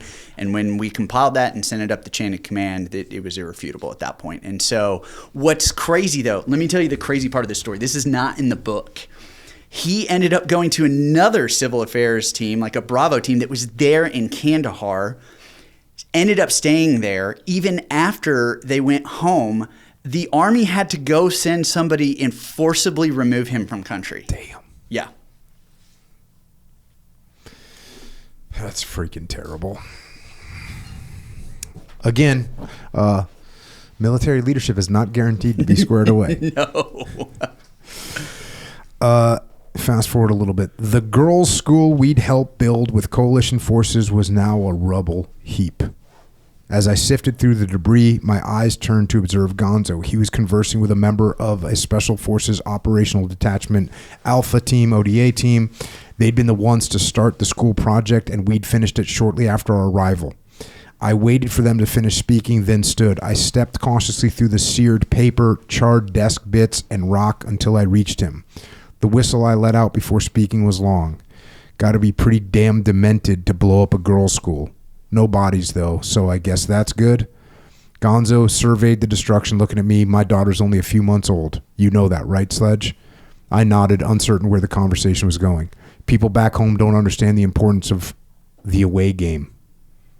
If we allow these ideologies to go unchecked, then mark my words, this will happen on American soil. I nodded in approval, but felt the weight of my hypocrisy. What's your hypocrisy all about? You start to get jaded in war sometimes, and it's easy to start looking at everybody like the enemy as opposed to human beings. There's a reason, like if you've ever read the book on killing by Lieutenant Colonel Grossman or understand the psychology of killing, it's one of the things that they discovered was like during World War II, most people couldn't pull the trigger to kill another fellow human. And so the army and the military like revamped all of that. And so you start training and you begin to dehumanize people. So like you ask any infantry guy, what makes the green grass grow? And it's blood, the bright red blood makes the green grass grow. What's the spirit of the bayonet? To kill with cold blue steel. Why is the sky blue? Because God loves the infantry. Stuff, little trite sayings that we all know just repeatedly. I literally asked my brother, like, we've been out in the military. Just one day I sent him a text. I was like, hey, what makes the green grass grow? He without a beat, just bam. Oh, yeah. And so you have these ways of training your soldiers to dehumanize people. It's in war, it's why we dehumanize like our opponents. Like so, you had the Krauts, and they weren't the Germans, they were the Krauts. You had the Nips, which were the Japanese during World War II, which was literally off of Nippon, which was just a Japanese person. We did the same thing while we were in Iraq and Afghanistan. We called them Hajis. And that was actually an Islamic term of endearment for somebody who made the Hajj to Mecca. But we were just like, we'll turn it into a slur and just dehumanize all of them. And so we've done this. You had Charlie, you had the Zips, all of it from Vietnam on. And the more that you're able to do that, the easier it is to kill another human being, as opposed to like actually seeing their humanity in front of them. And so I began to become desensitized by all the death and destruction that I was seeing around me, enough to where it even translated over to the kids. And I started being malicious to them and like kind of mean. And I realized that like I wasn't holding myself accountable. I had this hypocrisy to where, I'm supposed to be the good guy here, but I'm acting in ways where I'm the bad guy. And so Gonzo started, I think he saw it, but he wasn't one of those leaders who's just like, knock that shit off. Instead, he took the slow, gradual approach and led by example. And so when he would have these conversations with me, it would reinforce kind of that aspect and the responsibility. And what he was really doing was grooming me to become a non-commissioned officer. And so I began to see that own hypocrisy in my world. And I was like, you can't treat civilians like they just don't have a choice in the situation, especially kids, man. And so that was really where I saw the level of me just growing more and more jaded. And a lot of it had to do with a friend of mine had died, in a firefight, and I would go over to his hooch and stuff, and we'd hang out, and then, he came in on the litter, and he was just gone, man. And that really jacked me up. And I was just like, he was here, now he's not here, now he's gone. He's, that's it. And so I was just like, the Afghans are the enemy. And what I had to recognize over time was that I was becoming the same way that the people I was fighting against were, like the Taliban. So, and Gonzo was leading with the indirect approach, like, hey man, you know how old my daughter is, right? Like he's letting you know, man, you can't, without saying you can't think like this, which is gonna might make you defensive. What are you talking about? They did this, but instead he's just taking that indirect approach, man. Great leadership. Meanwhile, he's also great leadership. He's also starting to see that like you're getting a little frayed around the edges, and he gives you R&R in Qatar.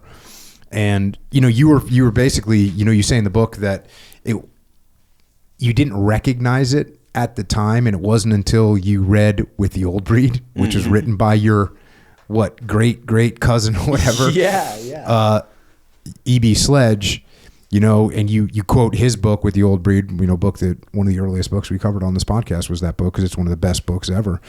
To be under a barrage or prolonged shelling simply magnified all the terrible physical and emotional effects of one shell. To me, artillery was an invention of hell. The onrushing whistle and scream of big steel package of destruction was the pinnacle of violent fury and the embodiment of pent-up evil.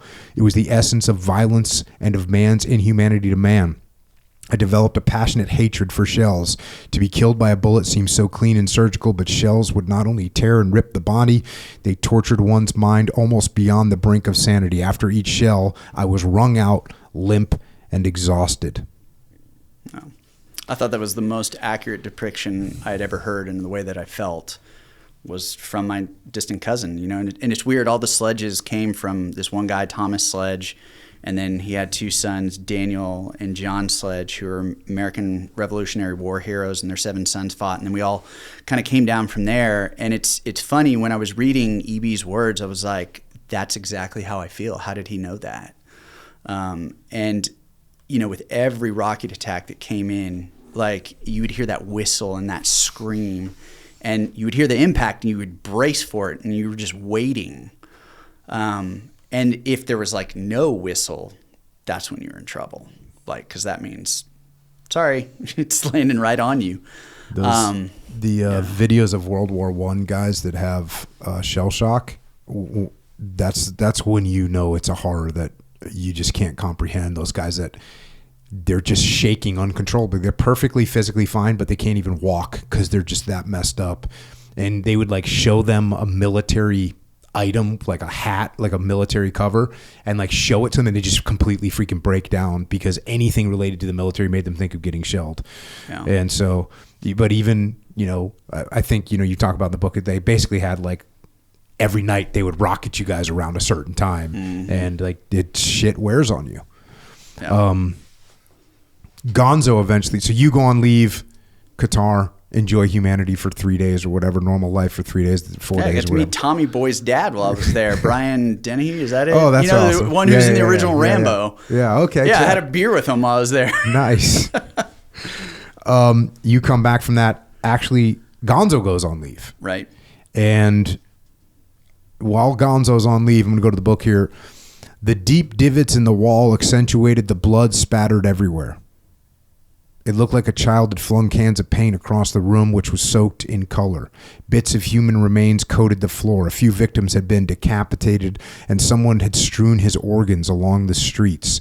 The entire police force, along with 20 other people, were dead. Gonzo had returned from leave, and we'd been in a briefing with the command of members of the 3rd Special Forces Group when we got the word. 70 to 200 Al-Qaeda, Taliban, and corrupt locals had launched an attack against the village of Burmel, Afghanistan. The report sounded like something out of a horror film, and I was certain it had been exaggerated. It wasn't. So this is just a massacre. Yeah. And did you guys go on scene to assess the situation? What's weird is like, and I've learned about this in my work in mental health afterwards, is like the brain does stuff to protect itself. And like my only memory still to this day is like pulling a human tooth out of the wall. But here's so I wouldn't have even wrote about it had I not, I kept a journal while I was there because I was like, if I die, that at least people know what happened. And so I still have my journal, and I went back when I was writing the book, and I was like, this is crazy. And sure enough, originally I thought Gonzo was not there. I thought he was on leave. And then he read the chapter and he goes, hey, Sledge, I was there too. Check. And I was like, oh. I was like, you remember it then? He was like, yeah, it was one of the worst things I've ever experienced. So, and I don't know about the reports and everything. I just wrote what I had in my journal. I was like, 70 to 200, that sounds a little extreme, but you know how sometimes intel comes in and they're like, there were this many people, and it could have been just like 20 dudes that went in and just wrecked this village. And we'd been doing reconstruction efforts and projects there, and they just came in and killed everybody. So you go and talk about the movie Starship Troopers and Johnny Rico, how he's like gonna drop out of training, but then he sees that his hometown of Rio de Janeiro has been totally destroyed by the aliens, and he's getting interviewed. So this changes his mind. He wants to stay in. Then he's getting interviewed. And you say, his only word to the journalists are, I'm from Buenos Aires. And I say, kill them all. After the Burmel massacre, I became Johnny Rico. I stopped caring. I stopped feeling. I hardened. I was Hollywood. And I said, kill them all. Followed by the next chapter, which is called Symphony of Destruction. I thought about naming it Kill 'Em All. Yeah, but that was was close. And, there's a weird dynamic there because we got Kill 'Em All. We got the whole Metallica versus Megadeth, drama between those two bands. But you went with Symphony of Destruction. So that's what's going on. You're conducting more operations. You're continuing with this mission. And how long is this deep into deployment at this point? Oh, I don't know. How long were you over there for? 9 months. 9 months. Yeah. At some point you get embedded reporters. Yeah. And they're embedded reporters from 60 Minutes. Gonzo said coolly, Colonel gave the staff a heads up the other day and reminded us to be on our best behavior. Any hijinks end up in the news and it'll be everyone's ass. So try not to do anything dumb, okay? Like hit on her. Exactly like that, dumbass. Within a day, we met the mystery woman and man accompanying her. It was Laura Logan, the chief foreign correspondent for 60 Minutes, and her cameraman, Jeff Newton. Laura and Jeff began accompanying us on patrols as we spent most of our time outside the wire speaking to locals. So now you got freaking reporter there. Yeah. Yeah. And, Laura became a good friend of ours. And I haven't talked to her since really a long time ago. But Jeff and I still are close. We still talk to one another. Yeah. So, I mean, I don't know her at all. But, everybody that I've talked to about her said she was like just epic going out on patrols. She was legit. She got blown up while we were there. So she came back, got hit in IED and, it was a landmine, but, bruise on her face, the whole 9 yards. So she was the real deal. Yeah. How did your guys' behavior change when she was around? Oh, we definitely were like, you had to cool out your freaking 14-year-old no, immaturity? I didn't. Okay, I have photos of her like kissing me on the cheek and stuff. And I'm like, and I was like, I'm going to become best friends with this person. I was like Bert Kreischer. I was like, that's what I'm going to do. I'm going to become best friends with her. And she's going to like our team. And that's what we did. I kind of like psyoped her. Right and she became friends with like our ETAC. And because we were always close with the Air Force guys there, our ETACs, JTACs, ALOs, stuff like that. The guys who called in all the airstrikes, we were super close with those guys. And we spent like most of our time with them in the evening, Christmas, Thanksgiving, the whole 9 yards. And she was there during kind of like the early like November to December time frame, and then left like right before I got injured. But it was like us just being I don't know, kind of adolescent boys with a crush, Gonzo, he was married. I was single, so I had a girlfriend back home, but I was just, I was like, I'm going to be that guy. So so Hollywood was still alive during that. Hollywood was going strong. Yeah, he was going strong. You just mentioned before I got injured, I'm going to go to the book, December 10th, 2003. The small window near our room exploded in a shower of glass. The wood panel I kept in front of the glass landed at my feet with shards of glass peppering the floor. I stared at the shattered wood and glass for a few moments until the sirens went off. I scrambled and put my body armor on, thinking briefly that the cold December shrill I might want to put on warmer clothes than my stained brown shirt and black shorts. Unwilling to take that gamble, I charged into the open air where I found a medic frantically working on a young Afghan boy with shrapnel in his chest, gasping for air. I hovered over both the boy and the medic, uncertain if I should help. The medic flicked a large bore needle, preparing to jam the syringe into the kid's chest. I waited a moment longer, watching the blood pool in the silt below the child's back, and then found my feet and ran. When I arrived at the TOC and pushed my way through the Batwing doors, Gonzo was there to give me orders. Protect the locals, gather intel, and don't die. Little did I know that day would change everything. Yep. I opened my mouth to ask for more information, but a loud short whistle screamed over the TOC with just enough time for someone to yell, "Incoming." I flinched while Gonzo stood tall, unimpressed by the attack. He pointed to the door and gave me my orders. "You got this, Hollywood. Now move." The problem with war movies is they're sort of accurate. Everyone's yelling and you're hyper aware of your own breath. Nobody has a clue what he's doing either. You make it up as you go, the muscle memory from training taking over. As I rounded the corner from the talk, a short shriek sounded overhead. Before I had time to duck, an explosion sent bits of shrapnel whizzing through the air. I slowed down and my body slammed against a wall, then covered my eyes against the waning sunlight. The impact had hit the outer gate perimeter close to a bunker where the other soldiers had taken cover. Before I could move, another rocket slammed into the bunker, sending shrapnel and debris into its walls. Then we pressed our bodies against the side of the building and braced for impact as another zip tore over our heads. The impact shook the building, and above me a voice rang out from the radio tower. "Get me goddamn air support. They're getting the talk. They're targeting the talk." Without a word, Max and I sprinted to the adjacent buildings and burst through the screen door. Once inside, we discovered most of the local Afghans huddled next to an oven in a corridor just to the right of the door. "They're getting closer. Spotter probably. We should move into the kitchen area." Lopez gestured down the corridor and made his way into the crowd of Afghans just as Max returned to the room, sipping a Dr. Pepper and grinning. "Jackpot," he said. "Take a sip." I laughed once more, standing with my back to the main entry. Just as I was about to turn and walk toward the kitchen hallway, I thought I heard the faintest whistle. Then it went dark. The great thing about our incoming artillery is that when you hear the whistle and the whoosh, you're far enough away from the impact. The shorter the noise, the better the chance you're in a kill zone. When there's little to no noise, you're dead. In my case, the rocket impacted a little over 7 feet from my position. I poured my body into the wall for support and continued to wave off the scared Afghan man who's trying to help. The loud buzzing in my ears made it impossible to comprehend anything, and each verbal command I gave sounded like I was 10 feet underwater. Confused, I stared at my bare arms and saw they were peppered with flecks of translucent black material. Absent-mindedly, I rubbed at them, trying to move the strange material off my arms until I noticed trickles of blood forming on my hand. I stared dumbfounded, then glanced at the main door. The blast had blown out the glass windows. I was rubbing broken glass and shrapnel into my arms. Almost whimsically, I began to take stock of my surroundings as the ringing continued. I glanced around the room a few times, sluggish and still leaning against the wall. Then I realized I couldn't find Max. The only remnants of his presence were a Dr. Pepper can and splattered soda on the walls and floor.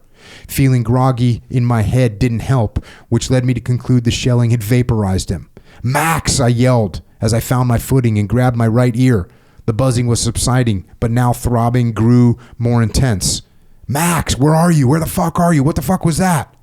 I moved toward the splattered soda and saw that the screen door separated our corridor from the main dining hut had been torn off the hinges.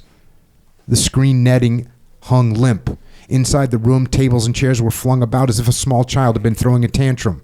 Streaks of blood snaked across the floor. It was reminiscent of a zombie flick where the undead dragged their bodies against the ground and leave bloody smears in their wake.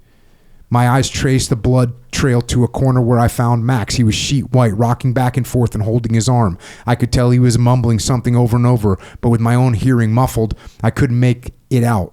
"You hit!" I yelled loudly as I rushed to his side. Max continued to rock back and forth, clutching his arm. "Let me see." He shook his head in response, so I pressed. "Let me see." He reluctantly released his arm, and I saw the bloody mess above his sleeve. Inwardly, I cursed. "My elbow," he said. "I think it's broken." This was the phrase he would continue to repeat for the next several minutes, sometimes peppered with profanity. Not wasting my time, I pulled a black steel dagger from my body armor and sliced open the sleeve. Above Max's elbow was a sloppy mess of muscle, tissue, and fat. The wound looked like a pop can had exploded in his tricep. Of one of the greatest gifts of the military can give you is muscle memory. When you practice the same drills over and over, instinct takes over. So I knew 2 things about our situation. 1, Max was slipping into shock, and 2, I had to get him to a safe place and patch his wound. My many years of training kicked in, and I put his other arm around my neck and began to lift him. "We got to move. We're going to get blown up again. They got us zeroed," I told him. The panic in my eyes was evident as the red stain on Max's makeshift bandage spread. His skin turned a sickly white, and his breathing was labored. I was heaving under the weight of body armor, and my hands continued to tremble. I was still trying to still the tremors. I clenched and unclenched my fists while staring into his glassy eyes. Next to me, Lopez crouched, a look of concern and puzzlement on his face as he examined the wounded soldier. He abruptly stood, then pointed at the front door where Max and I had received the brunt of the Chinese-made artillery shell. "We can reach triage that way." "Get the medics?" My hands continued to tremble. I'd been in combat before, so why was the fear gripping me so intensely now? I gave into the cowardice eking its way through my body and directed Lopez. Your turn to get blown up, bro. I'll stay with Max. Lopez hesitated, boots shuffling on the dusty floor. I imagined he was having the same psychological argument in his mind that I'd had. Then he nodded and ran out the door. I continued to talk to Max, whose head lolled like a drunk's, hoping medical aid would arrive. This time, where was he hit? Where's he hit? 2 medics entered the room, huffing and sweating despite the winter chill, Lopez in tow. Before I could respond, they spotted the bandage and blood smears. Max's head lolled to the side while he went in and out of lucidity. He's going to die. He's going to die. He's going to fucking die. The record track in my mind was cruel as I loomed over my friend. In the distance, a low rumble began to build, and each man's head perked up like a prairie dog's in response. Our salvation was at hand. Helicopter. The medics had already began packing their equipment. We have to get him to the LZ. He has a medevac now, and he needs it. Sledge. Shaken from the trance, I ran to the room where we got to work creating a litter to carry. Max, whose clammy skin made him look more like Casper the Friendly Ghost than humor. Last thing I told him before we carted him off was the same thing you tell every dying man. You're going to be okay. Promise. Gonzo found me after I watched Max's helicopter fade to the dimming horizon. I clutched absently at Max's rifle for a long time, the emptiness filling me. The base medic diagnosed me with a concussion, and once my hand swelled, he splinted the arm and requested another medevac. I protested and tried to argue that it was nothing more than a few bumps and bruises. They disagreed. I was to be sent to Kandahar. My tour of duty had ended. So that moment that you reflect back on a lot in the book is the moment where you tell Lopez, like, you guys need medics. You're all in the same room. And he looks at you like, hey, get medics. As if you, Ben, go and run and get us some medics while we're getting bombed. And you looked at him and said, it's your turn to take the freaking risk. You go. Yeah. And you know, when you reflect back on that, you feel like you didn't behave the way you would have wanted to in that moment. Yeah. Human nature is this, you know, you're either going to fight, you're going to flee, or you're going to freeze. And people freeze up in combat. You know, I think one of the things that I really loved about the movie Warfare is they showed that. And I was like, it happens to the best of us. Like, you just don't know. And I had been in a couple firefights before that. You know, I'd been shelled and I was fine. I knew what I was doing. But like seeing your friend wounded and bleeding out. And initially, you know, I had that huge adrenaline dump, and that's why I ran out the back door and I hit that wall. And that wall was like the same wall that just shut me down mentally, because we had erected this barrier for blasts, and you know, I'm pounding on that wall, just screaming, and then I sprint back, and that other rocket comes in, knocks me to the ground, and that's when I burst through the door, and I'm just like, that's when like all the fear took me. Mm-hmm. And so I was like, I'll stay and patch him up. It's your turn to get destroyed, dude. And Lopez really was. He was the hero, man. You know, they put us both in for Army Combination Medals with Valor Devices, which the top brass in Bagram. In some air-conditioned talk. Yeah. Fun fact, you know who downgraded him? Lloyd J. Austin. Damn. Yeah, dude. Check. He signed my Purple Heart, but downgraded my ARCOM to just an Army Combination Medal. Damn, so it reads really funny. I have a friend who's a Black Hawk pilot because I live on the footsteps of Fort Carson. I'm on base. And he came in and I have my citations in my office and he was reading it. And he goes, oh, man. And I go, what's wrong? He goes, I have an ARCOM. And I was like, that's awesome, dude. What'd you do? And he goes, I just got it for flying a helicopter and doing my job. And he's like, just so everybody knows, you can get an ARCOM for like filling out the right supply forms. Right. You know, you can get an ARCOM for you know, doing good on the uniform inspection. You can get an ARCOM. So the fact that you got an RCOM for that and not an RCOM with V is pretty freaking crazy. Yeah, it was. Especially when you're getting simultaneously getting a Purple Heart. Right. That kind of indicates that you were in the shit. At least some level of the shit. The way that the citation reads is so ridiculous. Like one of my Marine Corps buddies came over. He was in Ramadi with me, and he goes, for meritorious service while getting injured. He was like, yeah, because they train you for that. Like. But yeah, so when I froze up, I was just like, honestly, I think Lopez was the real hero in there, but I don't feel as bad as I do about it now because like when the medics came in there, they were so frazzled. None of us could start an IV. Their hands just kept shaking. And they just kept trying to approach and everything keeps blowing up and they're just, and I'm like, let me try. And I can't do it. So finally, like once we had the 9-line in, that's when, and the kid, for those that are wondering, he survived too. He was on the deal, and Max survived.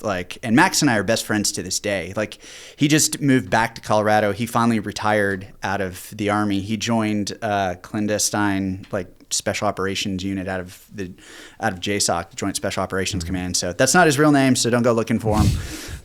He has no digital footprint either.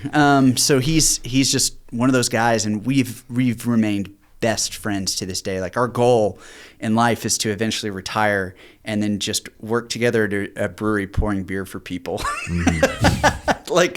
That's our goal. Just keep it chill. Just be those old war vets that are just kind of salty, but like to talk to people at a brewery. Go. Yeah.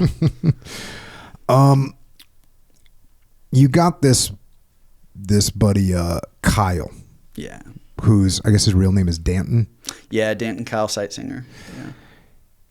He's got to be careful with this. He was a Marine. He's always a Marine, of course. He's always a Marine. But he served in the Marine Corps and then became a soldier.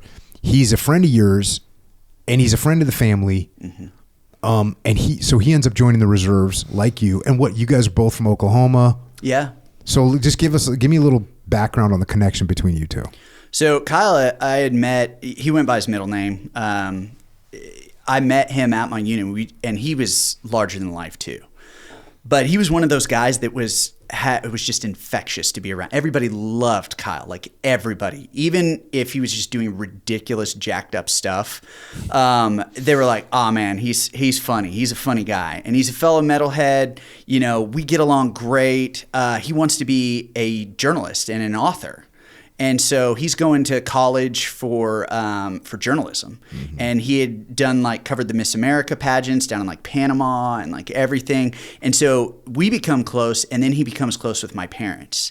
And so he starts, even while I'm away at college in different places, he starts coming over to visit my parents, and he has his own key to our house. He'll just stay the night there. And my mom and my dad would always cook salmon every time they would come over. That was their signature dish all together. They all loved it. Just some smoked salmon, grill it up. And the first thing that he would do when he would walk in the house. Now, mind you, my parents were super religious while I was growing up, and they've since chilled out, and they're awesome. And we have such a great relationship. My mom and my dad and I. He would literally drop his pants and moon my mom the minute he walked in the door. And he had this tattoo on his ass and everything. And my dad would always just be like, "Oh my God, Kyle!" And he'd slap his ass in front of my mom and be like, "You like that, Debbie?" Huh?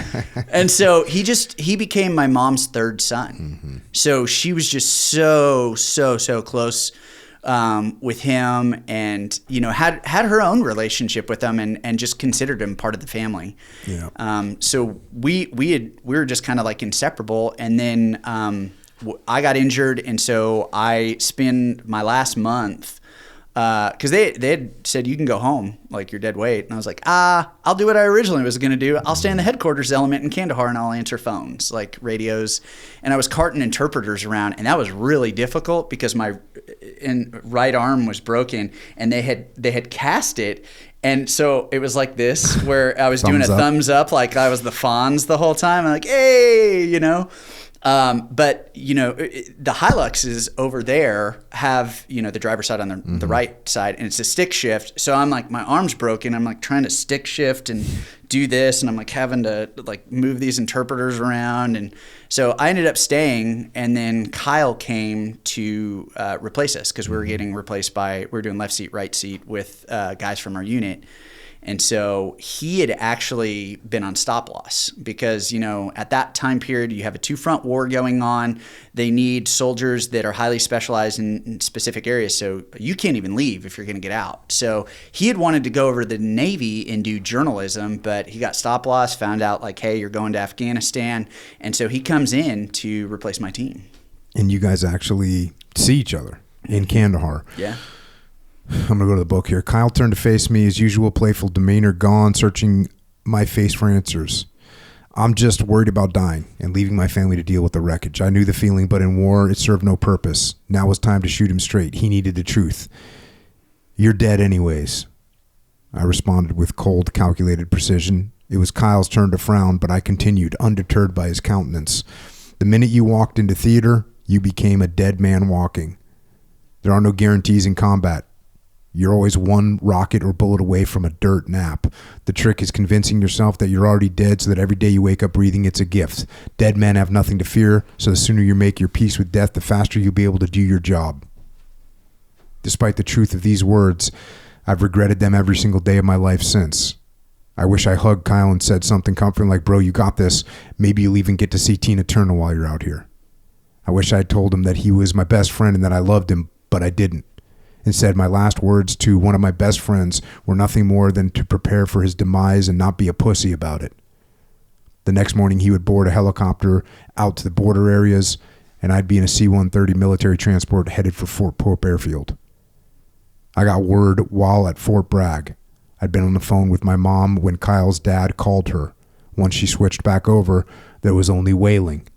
It was eerily similar to the noise the old man in the mountains had made when we killed his teenage son. Between sobs, my mom choked out, Kyle's dead.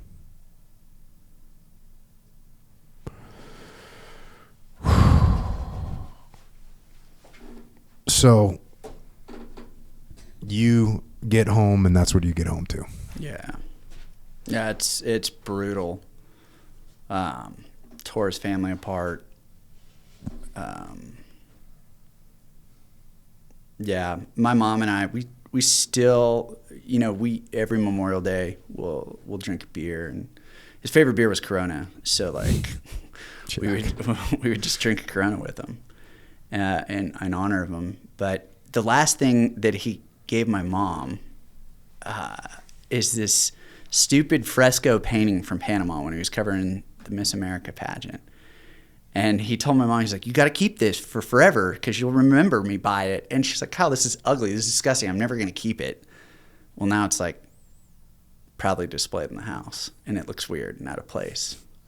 But it was really tough on our family, tough on his family. I had to present his awards to his parents. I mean, it was rough, really rough. And I blame myself, I was like, it should have been me. I was the guy that got injured. He was there a week. And we all know the statistics, like in the military. The first, 90 and the last 90. That's when you're most likely to get killed. It's either because you're fresh and new or you get complacent at the end. And, man, I really, really struggled after I got home. And that's just like when my mental health deteriorated. And I was like... So I was like, I come back home, and this is the crazy part. So when I was going to college and doing the whole reserve thing and everything, I had dropped out of college 3 times now at this point. So I drop out to go to the John F. Kennedy Special Warfare Center in school. I get back. I'm home for 3 months. I get orders for Defense Language Institute out in Monterey Bay, California. So I have to drop out again. I come back home. I'm home for 3 months. That's when I'm in South Padre Island. It's like, you're going to Afghanistan. So finally I'm like, I got to do something. And my parents are like, why don't you take a semester off or whatever? Deal with Kyle's death. And I'm like, no, I got to go back to school. Mm-hmm. I got to do something normal. I got to put this behind me. And it just, it comes to a head. So, you're partying in college, and then suddenly you're partying to bury your friend's loss. You're partying to bury what you've seen. You're partying to just quell all those, images and demons inside your head. And it just got to the point where it got worse and worse and worse, and eventually like kicked in my girlfriend's door one night, threatening everybody. My roommate finally like tackles me, pulls me to the ground, and the next day my parents, my friends, my fraternity brothers, and my girlfriend and her friends are sitting in the living room when I wake up, and they have staged an intervention. And I'm like, I fucked up bad. Did they send you to rehab, or what was the intervention? Just like get your shit together? Yeah, it was get your shit together. They're like, you need counseling. Like, you got to go to counseling. Yeah. I was like, real men don't do counseling, you know? And I realized at that point, like, I was hurting everybody that I loved, because I wasn't dealing with what had happened overseas. You know, I'm 22. Like, and you know, people had started calling me hero, and I felt like it is coward. And I'm blaming myself, and like my friend's dead. Yeah, and you're in the reserve, so you're just around a bunch of civilians. I'm just around a bunch. I don't have the dudes that I was with overseas to like kind of process, and you know, we have our drill weekends and stuff, and we're training and doing more for war and whatnot. But I didn't want to talk to them about it, because I was like, I'm going to lose my security clearance. This is going to be an issue. You know, they're not struggling, probably not. And finally, they were like, we need you to start doing counseling. Yeah, you have a good, well, I hate to call it a good line, but it's a good couple lines in the book. You say, I rationalized that if I could leave the war behind, I could get on with my life, but the war was not done with me. And that's when you go into this kind of just disaster zone of freaking Percocet and booze and the whole 9 yards. Yeah. It's so lofted, opioids, the whole 9 yards. I mean, yeah, nobody knew. Like, this was before, you know, the opioid epidemic, and so I would literally just take my army paperwork about how I got injured in combat. And I was like, oh, I'm hurt. I have shrapnel wounds and you know, TBI or whatever. And the pharmacist is doing you a huge favor. Yeah, he's like, doing. We got you, bro. We got you. Yeah, like, and they're just giving me drugs, and when that ran out, I just started buying from people on campus, man. Damn. Like straight up addict, and had to quit because like they eventually put me on you know, SSRIs for post traumatic stress. And the thing is, though, that I realized, like, everybody wants to label everything like post-traumatic stress. And we do this weird thing, like in the military, where it's not that.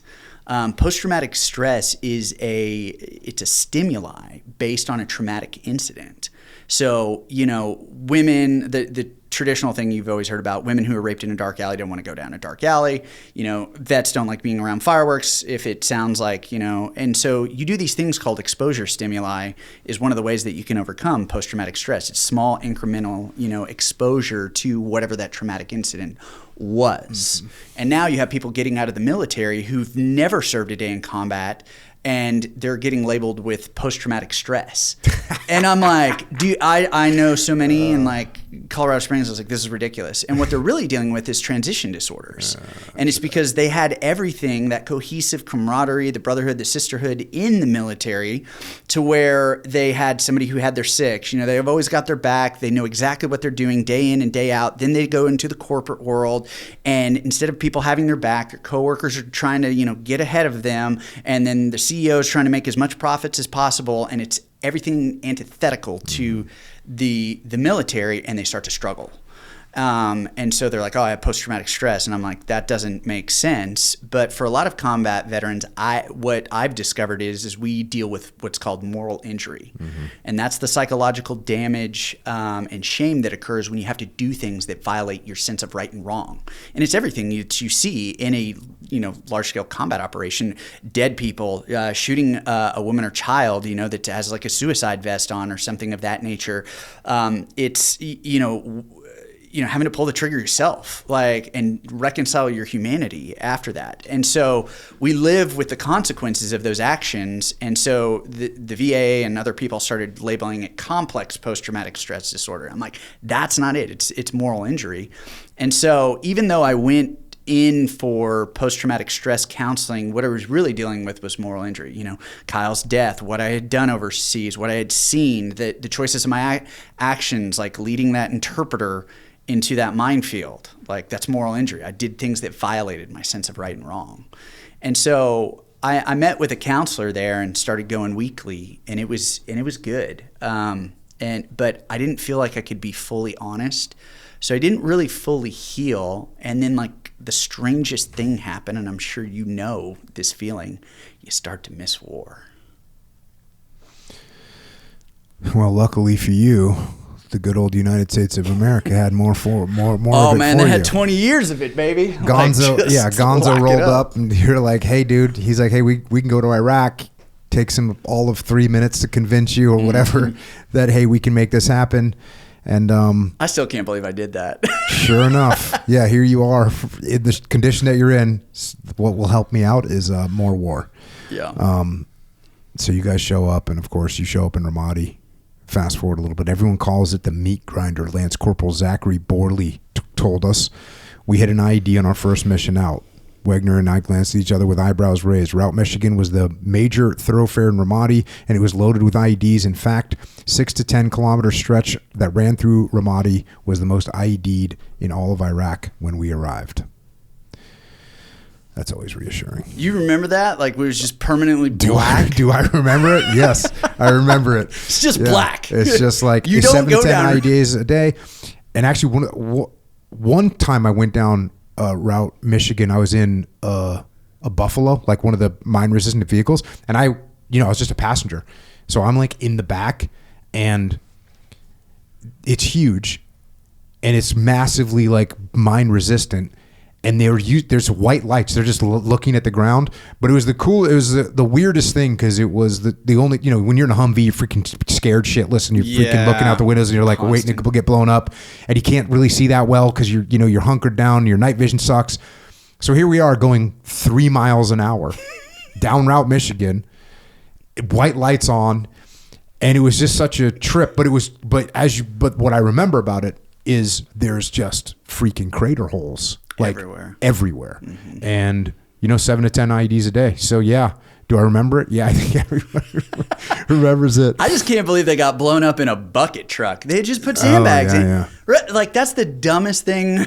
Yeah. Marines would do some crazy stuff sometimes. They're like, just go out and draw fire. And I was like, that's a terrible idea. Yeah, we had one of those trucks too. Like, everyone thinks the SEALs being all high speed. Yeah, one of our insertion vehicles was the freaking 7-ton with sandbag floors and whatever, 1/2-inch steel on the sides. That was it. Yeah. Terrible protection from someone tossing. Like, no one ever tossed a grenade in there, but that would have been freaking horrible if someone did. But yeah, that's like where you're at. That's what we got. That's what we're doing. You got to take a bunch of Jundies out to hit a target. Yeah. Well, we only have so many Humvees. Okay, cool. Or we're going out with Jundies to a target. They're taking a 7-ton. Guess who's getting in the back of the 7-ton with them? Like, I was looking at some old pictures the other day. I saw some of the guys from my task unit. Like, probably 3 SEALs in the back of a 7-ton with whatever 32 freaking Jundies. And I'm like, yeah, that's just getting some. Again, everyone thinks the SEALs are just out there doing all this high speed stuff. It's like, no, this is called counterinsurgency operations and foreign internal defense, and training up the Iraqi army soldiers to be able to handle violence in their country. And there's 3 of my guys in the back of a 7-ton rolling out into the Malab district to get some. Oh my gosh. Yeah. Yeah. Fast forward a little bit. Story and Borley were 2 of the civil affairs Marines we'd begun working alongside when we landed in Ramadi. They, however, went by CAG, which stood for Civil Affairs Group, which we found confusing because CAG also stood for Combat Applications Group, which is the Tier 1 element from the Army. In pop-up culture, CAG is more commonly known as Delta Force. To differentiate themselves, the Marines adopted a call sign Berserker and painted the Norse gods Thor and Odin on each of their vehicles. This would become our call sign as well as we integrated with the team. So that you guys went embedded with these Marines. Yeah. We worked a lot with the Marines. Like, I mean, that's why I have a Marine Corps tattoo. It's one of my combat patches. But I love Jarheads, man. They were awesome. They're awesome.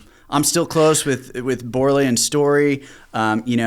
You just had Scott Husing on here. Yep. He was one of the commanders for a clearing operation that I did, and I worked with 2-4. That's when we were out for Christmas, and that was just a wild time. But yeah, like I have so much respect for those guys, and just the Marine Corps, and I'm actually life member now of the 2-4 Association. They were damn. like, "Oh yeah, you can join because you were with us in Ramadi." I was like, "Okay, cool. I guess." Does that mean I awesome. eat crayons now? So, Well, you got the tattoo, so Yeah. I mean, what up?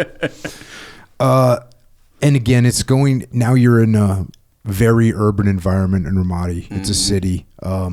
You end up working with the various because you can get called out at any time. Right. This is one of the like being in a situation like you're in where you have interpreters. You have a skill set that other people don't have in their battalions or companies inherently. Right. So when someone needs an interpreter or someone accidentally freaking, blows up a wall or purposely blows up a wall, but then they realize, oh, now the wall's got to get fixed. Who are we going to call? Or a civilian gets wounded. Who are we going to call? Mm-hmm. And so that's what you guys become like the ambulance, 911 for whenever there's an issue out in the city. And this puts you in the field all the time. Yeah. And I mean, we just ran missions every single day. Mm-hmm. So we would have to go, with infantry line units because they would need us. So we would just get the briefings. We'd have to put in the frequency hops the night before, get everything ready to go. I mean, we were staged every single day. And I didn't think anything was out of the ordinary for that because I was like, oh, this is my job. This is what, and until I got home and people were like, how many days did you spend outside the wire? And I was like, that was dumb. So I was like, I picked the wrong job. So you have like a whole section where you're talking about Ramadi, what it was like. And I'm just going to read some highlights. War zone, sewage, trash, bullet holes, pockmarks, explosions, IEDs, snipers. That's Ramadi. Fear and adrenaline, right? Mm-hmm. That's what you're dealing with. And, when you start talking, again, you mentioned this earlier in Afghanistan, that you talk about the civilian populace. There's like 300,000 civilians in the city of Ramadi. There is a government, and there's a government that's trying to function. There are the tribal sheiks that are, some of them had fled. Some of them, I think 8 of them had been murdered. Yeah. So, but there was some of them were now trying to step up, especially in the time frame that you're there. They're starting to step up and they're starting to get their people trained. But there's a lot of friction and there's a lot of problems that can ensue. If a civilian gets killed, it is like a nightmare. Yeah. It's a setback for the strategic, goals that we have. It's the local populace, they would come to the gate, and when civilians got killed, they would come to the gate and protest.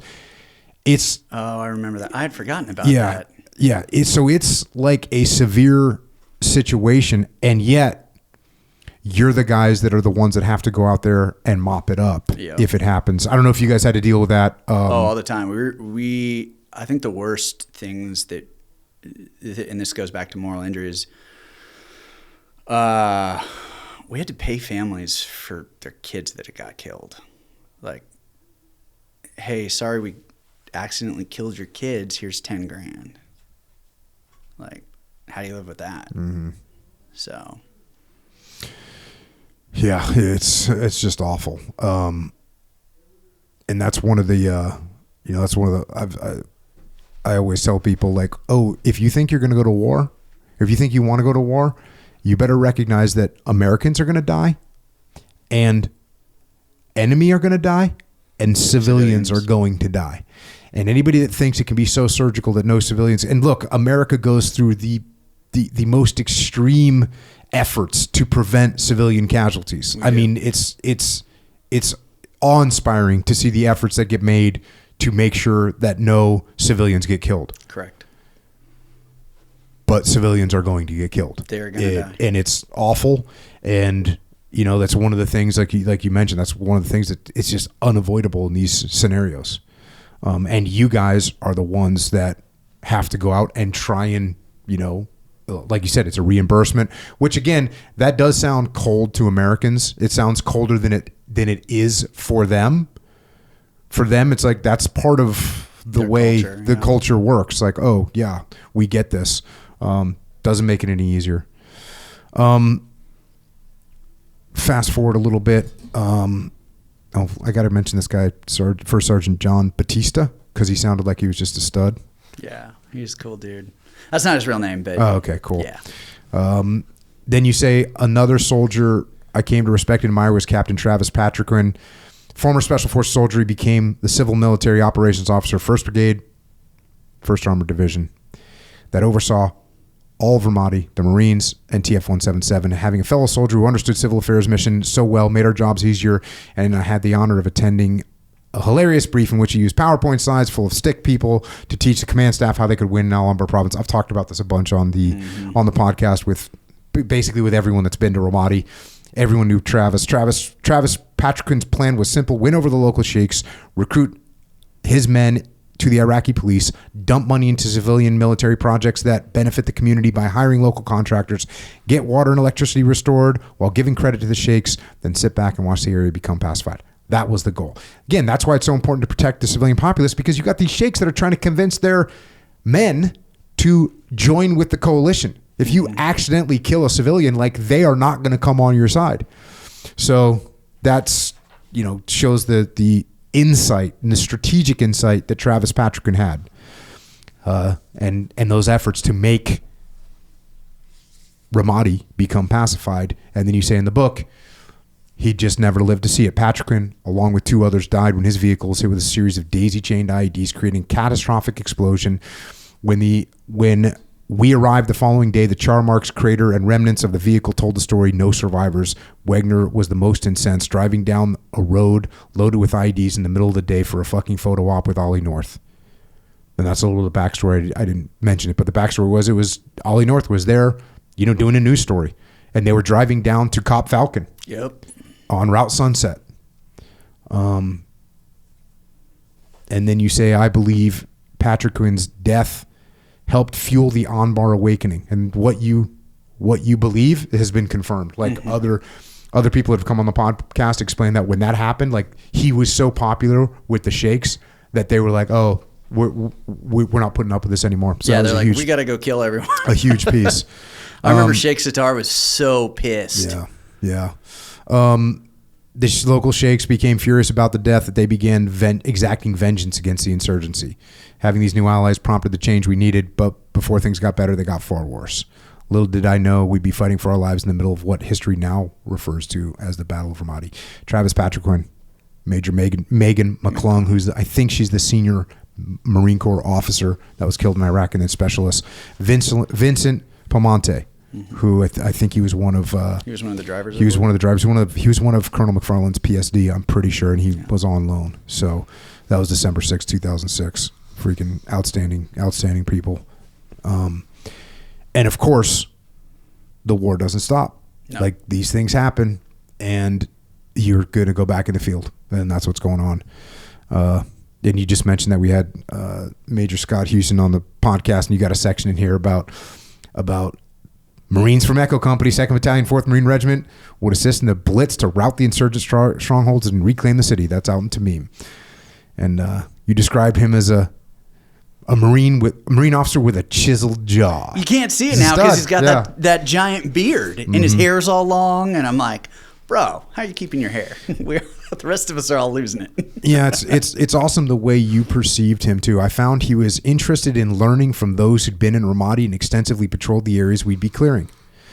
Thus far, any positive interaction with a Marine officer at command level had been non-existent. His candor and willingness to learn were the marks of a seasoned officer. He listened intently and asked questions as we briefed him on the area, the locals, choke points, and buildings to target. We wanted to ensure he understood the danger of the mess we've been walking into. And there's a reason I'm calling that out, because that doesn't always happen. And sometimes people roll into an area of operations and they think, oh, you don't know anything. Well, I've been here for 4 months, 6 months, 9 months. I might know a little. Yeah, but I have experience too wherever I was. So it's awesome to see that kind of humility that you saw. He just stood out to me all those years, even later. And it was funny that we reconnected and have just become even closer, now, and work on a business now called Solid Copy Media, where we do book writing services and book coaching for, military veterans, government executives, first responders who want to tell their story, because it's like less than 1% of us, and those stories need to be told.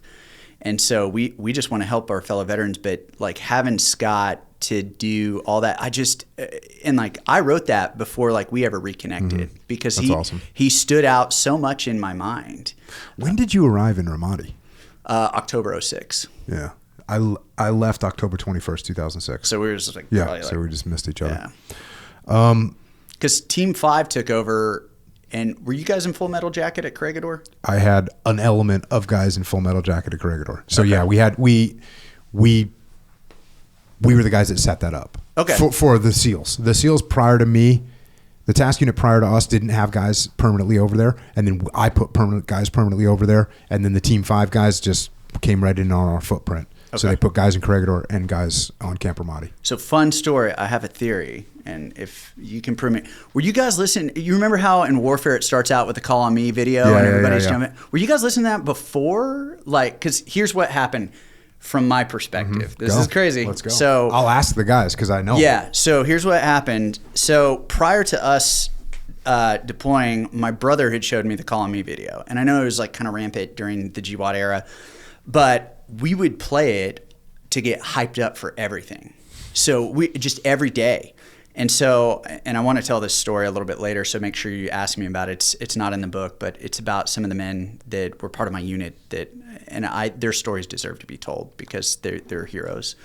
But we had this private, and I'm sure you know this. There are soldiers and sailors and Marines and airmen that are terrible in garrison stateside, but you get them overseas and they're fantastic. Oh yeah, we have a thing for that we call break glass in case of war.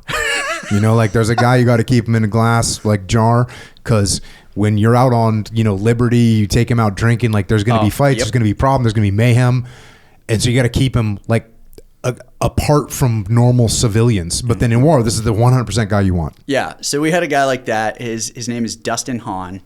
He was Private First Class Dustin Hahn, and we nicknamed him the Retarded Monkey. So, like, terrible soldier stateside, phenomenal soldier in war, one of the best. So anyway, we had taken him under our wing and our leadership. He was part of Gonzo's teams because Gonzo, goes back to Ramadi. He ends up at Full Metal Jacket and Camp Corregidor. But so they would play. So Gonzo and Han just before every mission would play the Call on Me video, or they would come back from a really bad one where people got shot. He's playing the Call on Me video. Well, the CA team was in Full Metal Jacket, and the SEALs lived right above the CA team. So Team 5 came in, and they were blasting that stuff all the time. And then those guys would go on the roof with like the snipers from 126 and everywhere, and they'd all smoke cigars. And so part of me is like, did they get that video from us, like to get hyped up before their mission? So I want to know. I want to know, SEAL Team 5. I'll check with those guys. Yeah. Did you steal it from the CA guys? Yeah. I'll check with them. I actually like kind of recognize the song, but I never like listened to it on deployment. Okay. Yeah, we were always jamming that. So it makes me, I'm curious. But yeah, so the Corregidor, the Malab and everything, that was not my district. Were you spending the whole time, you spend your time in Western the White Apartments. Yeah, I was at Cop Steel. Got it. So. Check. And then, but Gonzo and his crew was over in Corregidor? Yeah.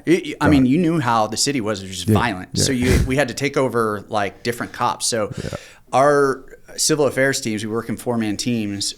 We had certain aspects of the city that we had to control, and so be embedded with the infantry line units. So I was with Task Force 177. 126 was there, Bushmaster, 118. So I worked a lot with 1st Infantry Division, and then SEAL Team 5 obviously had an element at Shark Base that we were working with as well too. And then I think it was 2nd Ranger Bat was at Shark Base as well too that we worked with. There you go. Did you want to tell that story about the guys in your unit that you were talking about that were heroic dudes? What's that about? Yeah, so that's during Operation Murfreesboro. There's a section in there about Gonzo when we lose Private Luis Kim. I actually do have that thing highlighted, I believe. Yeah, so we can talk about that, but this is the same night. So Han, the guy, break glass in case of war, and another lieutenant, First Lieutenant Ashworth. We were so low on civil affairs soldiers that they were just putting. You're not supposed to have lieutenants in commanders' positions, but we were so low during the GWAT that they were like, first lieutenant promotable's fine. So we had a bunch of lieutenants that were, the head of our 4-man team, and then you had a platoon sergeant. I'm a platoon sergeant at this time, and then you have usually like another sergeant and then like a corporal or private. So this is during the last engagement during the Battle of Ramadi, which is Operation Murfreesboro, and it's when they're going to clear the Malab district. And I'm sure you remember that area that worked like as a demarcation zone kind of near Eagle's Nest, where like the insurgents just controlled everything and you just didn't go past that point because you'd be shot dead. So it's that point that they're like, it's time to clear out. And so the CA team goes out at night. We've all got it. They've got their NVGs and everything else. And they're with an infantry line unit from 2nd ID. And they go into this target house and they're like, ask around, get everything. And they're like, no, nobody's here. So they're questioning, and finally the guy stops them before they're about to leave. And he goes, hey, look, I don't want to get involved in this. He said, but there's IEDs all along these walls. Like, if you go out there, you're going to die. So Han and Ashworth, they go tell the company commander of this infantry line unit. He doesn't listen. And they continue down, and they're also with the Iraqi army at this point. The IEDs, of course, go off in the wall, and it's catastrophic casualties. So they start taking fire. So Han starts just picking dudes up, and Ashworth, same thing too. Some of the infantry guys freeze up, and in addition to the company commander. And so Han looks at Ashworth, or his first lieutenant, and goes, "You got to take over." He's just like, he's all froze up. And so they start grabbing the injured. They pull him inside this target house. They start patching him up. And so, and they're patching up all these Iraqi army guys, and one of the guys had been left out in the street. So Han runs under fire, and this dude's legs have been blown off. And he grabs it. Another explosion goes off, and it knocks him forward, and he hears just a loud crack in his back as he's carrying this guy. And we think he might have broke his back based on his chiropractic stuff. Now he had to, after this event, he had to sleep this way, like bent over his bed because his back was so messed up. But he gets in. He's like having to pinch off femoral arteries with his fingers, throwing tourniquets on. They're just medevacing everyone that they can get. They finally get a Bradley in. There's three Bradleys that get blown up trying to get the injured out. They end up getting the wounded. He thinks this guy with both of his legs blown off is not going to make it. That guy ends up surviving, and it's an Iraqi guy, and they host this event for Han afterwards for saving his life. But when the Bradleys come, they can't extract them, so they have to do a Mogadishu mile back to Camp Corregidor under fire, and they all make it. Damn. And I'm like, dude, that is like heroism on a level that you just like. That's a 19-year-old kid right there. Yep. That just break glass in case of war and just takes over, runs out under fire, strapping tourniquets on, doing his combat lifesaver stuff. And when I think about we make fun a lot of younger generations. I'm like, man, I've served with men who have more courage in their bones at 18 than some guys I know at 50. Mm-hmm. And what they can do under that pressure is amazing. And so I love telling those stories because, war isn't about me. It's about the people you go to war with and what they've done. And so just to get to honor them in that way and have their stories told, because, you have to, in the editing process, you have to cut stuff out. Yeah, that's the way it works. And so I was like, man, dude. And so he got a Bronze Star with Valor for that. Oh, yeah. So, yeah. Yeah, and that's a good point of that story that you just told. And you also mentioned the movie Warfare. And one thing that was what they did in Warfare is you have no context of what's happening. This freaking guys go out, total insanity, and then they go back. And you get the feeling like that wasn't just another day. And that's the feeling you're supposed to have, because your friend Han was in the exact same shit, if not worse, maybe a little better, maybe a little worse, who knows. But that was another day in Ramadi, and that's what was happening. Heroic courage was just shown on a daily basis by so many of our soldiers, sailors, airmen, and Marines. It was a total war zone. Yeah. And I think about that often, where, I'm just in awe of the fact that what people did during that time period, and just the intense bravery that I saw in the men and women that were stationed there. Yeah. It's phenomenal. Also challenging. I'm going to go to the book here. I peered through the scope. Once my eyes adjusted, my heart sank. Waddling down the alleyway in a yellow dress holding munitions was a 6-year-old girl who liked to give me flowers. You can shoot her, Batista said, technically. I didn't know the little girl's name, nor did anyone on the team, so we just called her the Flower Girl. She would hang around Cop Steel while we conducted civil military operations. Most everyone on the outpost had interacted with her, as she was all smiles, laughter, and cheer. Between the candy, hugs, and attention, she was a frequent visitor, often reminding other soldiers of their children back home. In return for gifts we gave her, she'd pick us flowers. I'd kept a yellow daisy in the pouch of my chest rig for weeks because I was so touched by her gesture. Inside me, every emotion roiled, and I stood paralyzed, crosshairs hovering over the small child. Batista continued, "They do this, using children to ferry explosives or ammunition." The rules of engagement were clear. She was now considered an enemy combatant. Plus, she was moving toward the black smoke plumes where our forces were engaged. Wagner and Starnes might be in a firefight, losing. What would happen if I let her go? My finger hovered over the trigger. Batista continued to watch me with intense curiosity. Inside my skull, angels and demons raged. "Shoot her, you pussy. She's innocent. This will haunt you forever. What if Wagner and Starnes die? It'll be your fault. Don't do this. She's a child." Slowly, I removed my finger from the trigger, stepped back from the edge, and handed Batista the rifle. I couldn't even fumble the words, but he understood. Then he broke into laughter. "Holy shit, Sledge, you're one sick fuck." He slapped me on the back, then grew serious. "I just had to see what type of man you are. We don't shoot kids. We're American soldiers."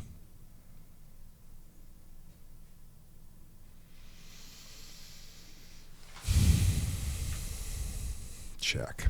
Yeah. It's tough, though, because I knew some snipers that had to shoot some teenagers with AK-47s or chest rigs. So we do everything in our power not to, and we are willing to let our men die on that behalf. And the situation in that, it turned out to be she was heading towards that area, and Wagner and Starnes were completely under fire and outgunned. It was like roughly 15 to 20 insurgents. They ended up earning Bronze Stars with Valor that day for their actions, taking on an overwhelming force. And, I was on top of Cop Steel, and we're taking fire, and there's this moss that's like agitating everybody, and you know how they would fling out those pizza box IEDs and stuff, so a lot of times they would have kids carry stuff like that. I couldn't really tell because she was far enough away, but I had been running an EOTech red dot on my setup, and Batista had like an ACOG, and so I peered through and I was like, oh my god. So and he was just weird that way. He was like kind of one of those funny jokers who would just like poke the bear kind of thing. And I knew kind of to a degree what he was doing, because he's like staring at me like, what are you going to do kind of thing. And I'll never forget it. He's like, yeah, you made the right choice, man. We just don't do that. Even if we have to let our own guys die. Yeah. Like, she doesn't know any better. So.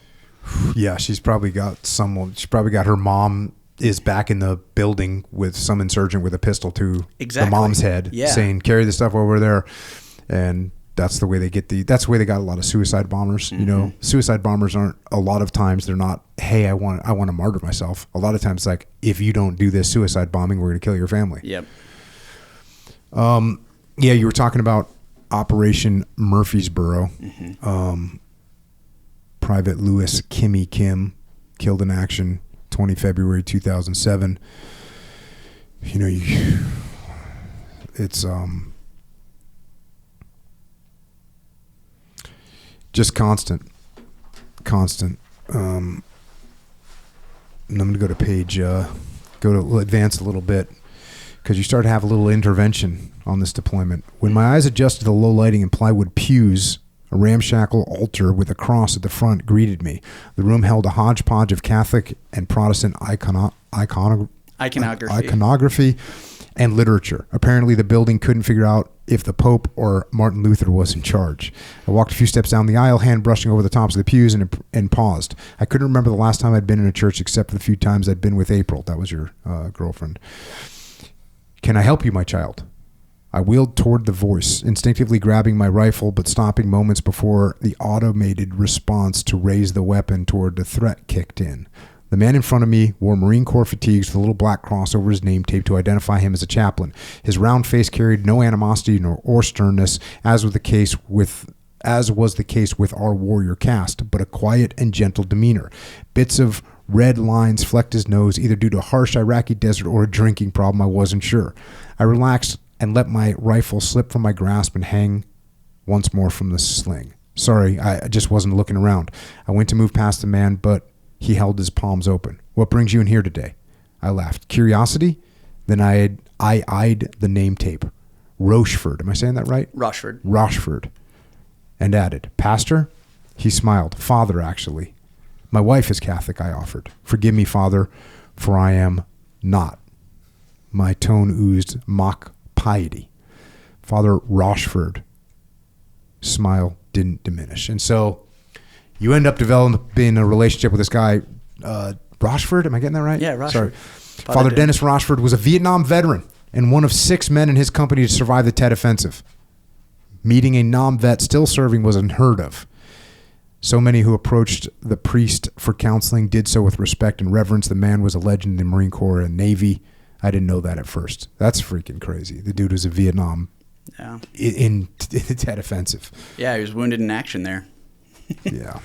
I mean, Scott knew him, and they would do runs together. He would actually run with the troops most of the time. He was like, I mean, that guy was just legend to all of them.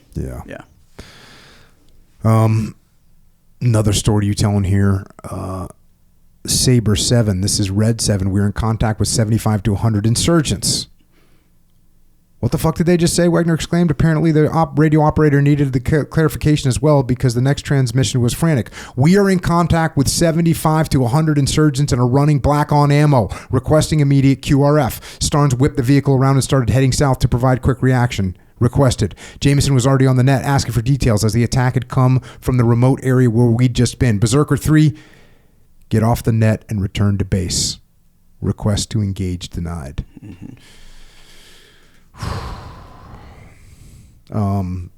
This ends up that ends up being Donkey Island, right? Donkey Island, yeah. Which was a big thing. You can read about it. It's one of the things that's interesting about the Donkey Island episode where all these insurgents were killed was when you and again I left in October and this was this is July 07. Yeah, so this is pretty late.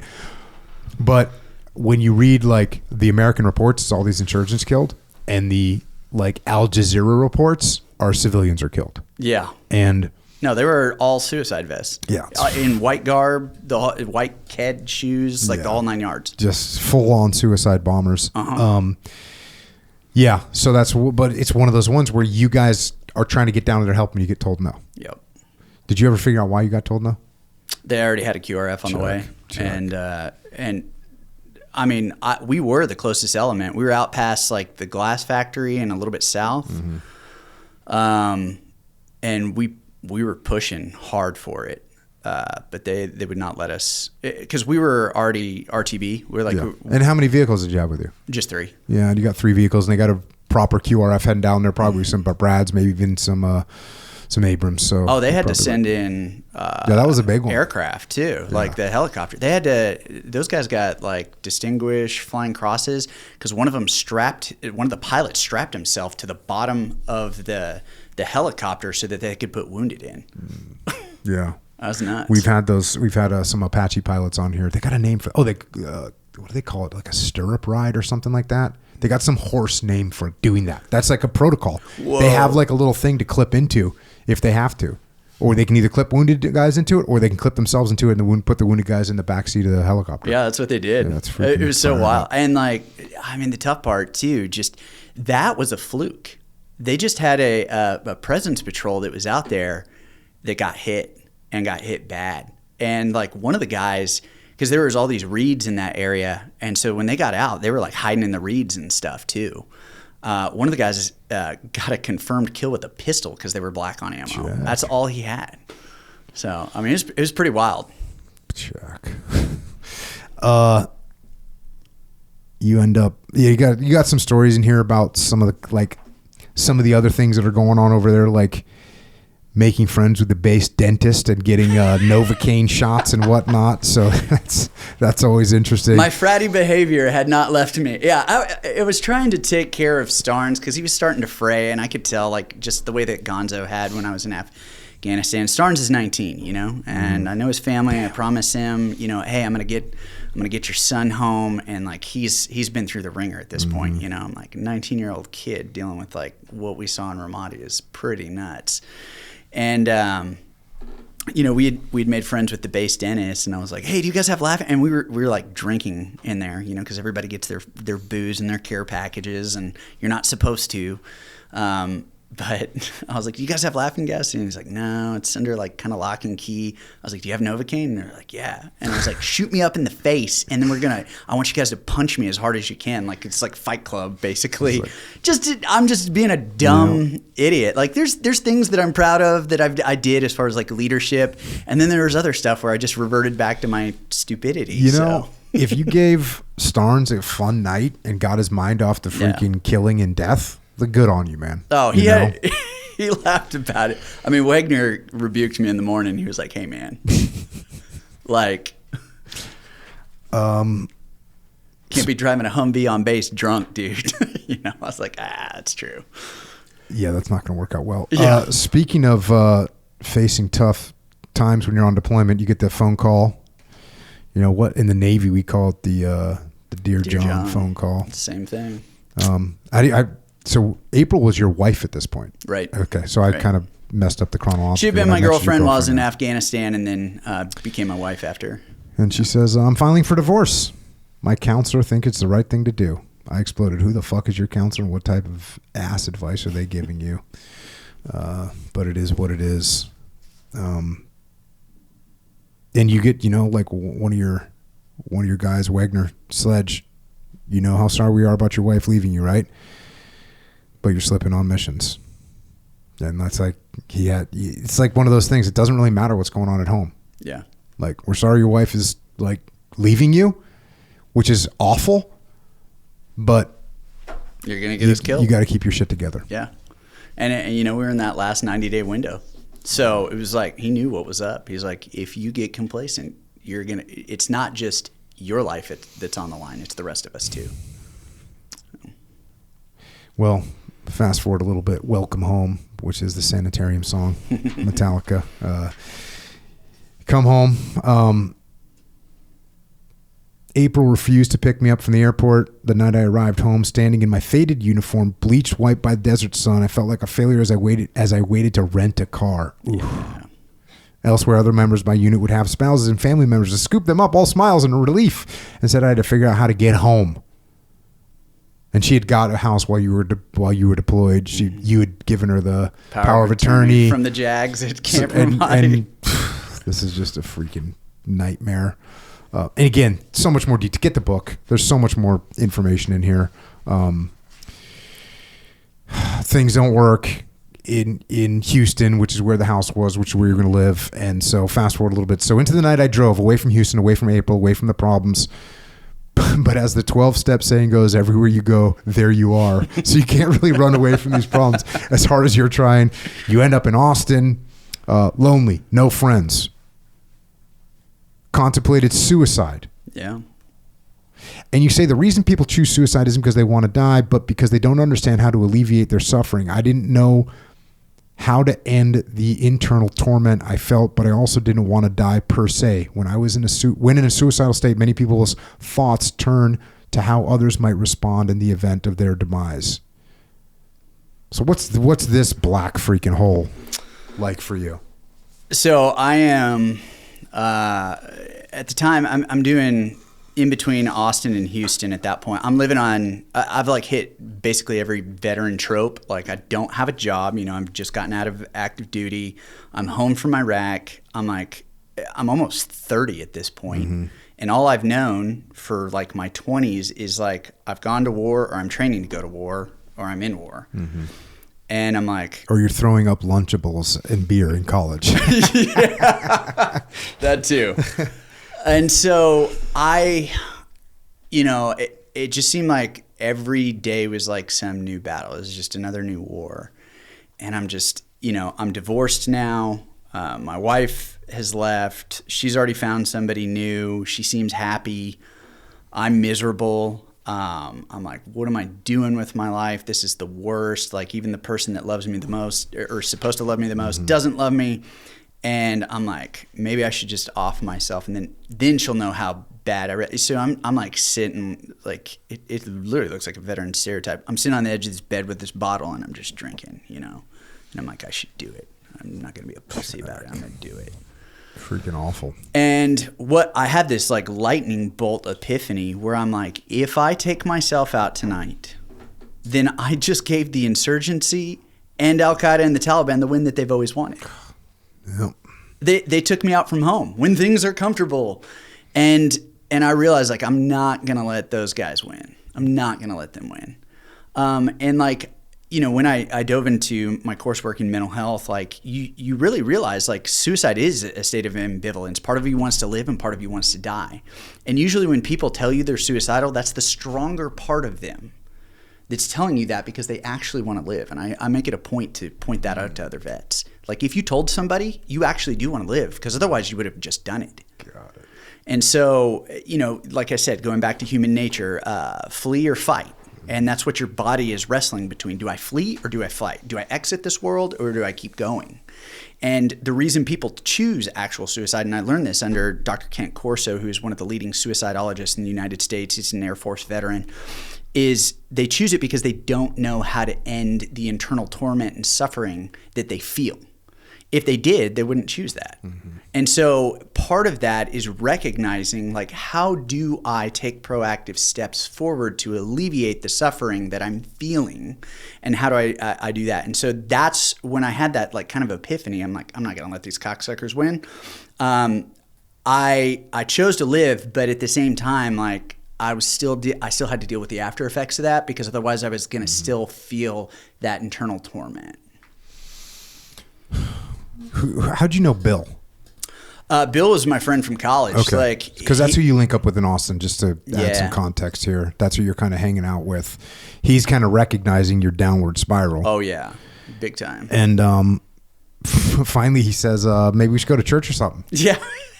And it's funny because he's an atheist. And I was like, that's really weird, man. Like my upbringing. And I'm like, what's that going to do for either one of us? And he's like, I don't know, maybe you can meet some nice Christian girl with like morals and values. And I was like, that's what I need after a divorce, buddy, But he just didn't know how to help. Mm-hmm. And like at first he was like, so that was like him throwing darts at blind at a dartboard. Like, hey, maybe we go to church. Yeah. Yeah. And he had just gone through a rough breakup with his fiance, and it was like, I don't know, maybe I need some type of different spiritual direction or whatever. And I was kind of like, because of my upbringing, I was antagonistic to it. But, I told my parents, I was like, hey, I'm thinking about, and they encouraged me. Mm-hmm. And so we ended up going to a couple churches that really sucked. And I was like, this is dumb. And then he was like, I heard about this church, like for people like us that don't like church. And I was like, all right, we can give it a whirl, like whatever.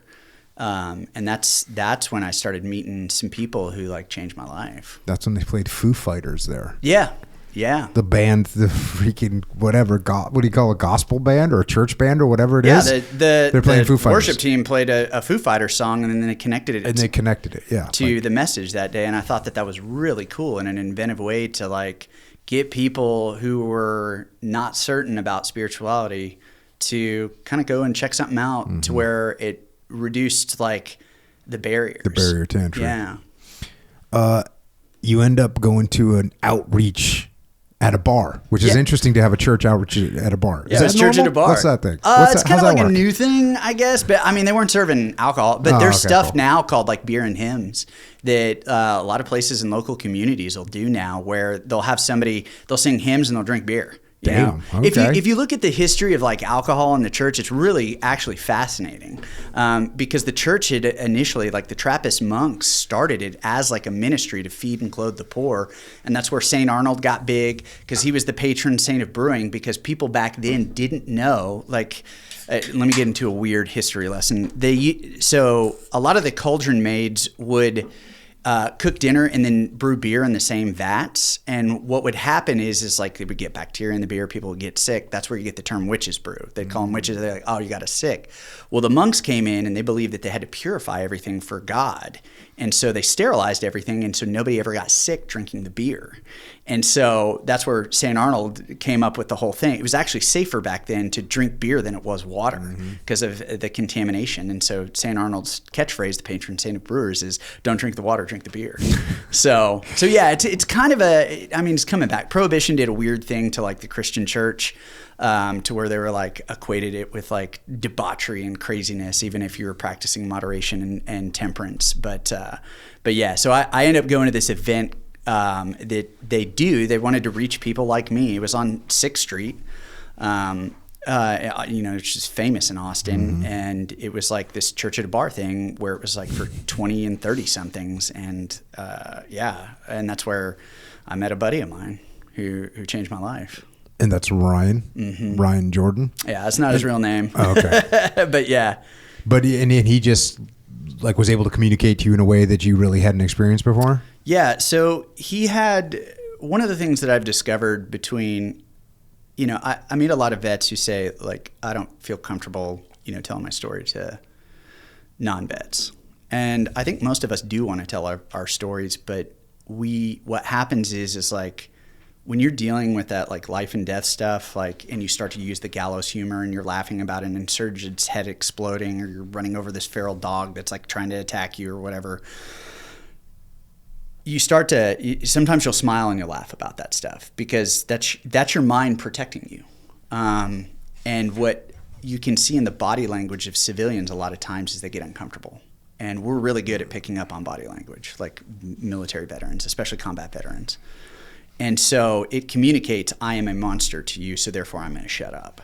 And what they really need is somebody who cares. And the thing that I remind them of is suffering is a universal language. We all go through it. Like you're just going to suffer in life. You're not immune to like what happens in this world. Sorry. And for my buddy, his parents were hoarders growing up, like so bad that like the TV show tried to do a thing. Like they had all these cats, and like his dad was an alcoholic, and his dad would just throw, like when a cat would die, he would just throw newspaper over it and just like let the cat rot and the thing. So the house constantly smelled like cat piss. He would never have his friends over. So he had this really complicated relationship with his dad, who was an alcoholic, who was driving him around. He was drunk and stuff and crashing into fields. And then his mom was like codependent. And then right as he was like kind of working stuff out with them, both of them died within 3 months of each other. And so he's left as like kind of, this 20-something-year-old orphan now. And he doesn't know how to deal with any of that. And it's affecting his marriage. And he's like, I have all this trauma from my upbringing, how do I deal with it? And gets into counseling. And so he's telling me like all these stories, and I'm realizing like this is a guy who's brave and strong and is okay to own his past.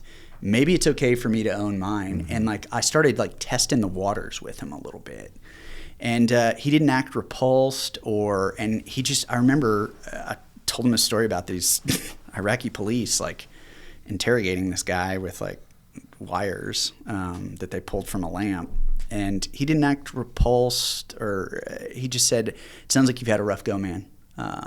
He said, but I want to let you know I'm here for you. So, and I was like, all right, maybe I can be a little bit more honest with this guy. And it just kind of started out in that direction, and he introduced me to some other people. Yeah. Through that, you start reading, you start researching, you start gravitating towards the Christian message. And eventually that's where you end up. And just and a great, you do a great job in the book, get the book, so you can kind of follow that story. But, one thing that you say in the book is most people wrongly believe that when you become a Christian, you never struggle or become super judgmental. Neither were true in my experience. Instead, struggles remained, but a deep well of growth, humility, and grace started soaking into the crevices of my life. This process, however, was slow and painful. Mm-hmm. So I think those are really good, points I think that you make, where, you become a Christian, now everything is going to be hunky-dory. Sunshine and rainbows, yeah. Or, people go, Christians are super judgmental and they're pointing their fingers at everyone else, telling them how they're messed up and they're better. So that is not the case. Yeah, and it's tough. I mean, I think you see it a lot in society. Like, I don't even like to tell people that I'm like, let my words and actions and deeds, acta non verbo, I want that to align with like the way, one, that I treat people, the way that I care for people. And like, I don't want to be one of those guys that's just, the worst thing you can do, I think, is like, let me preface it this way. Have you ever heard like those Star Wars nerds that won't shut up about Star Wars, and you're like, just please shut up? Yeah, I do. I know some of them. Yeah. One of them is named Jason Gardner.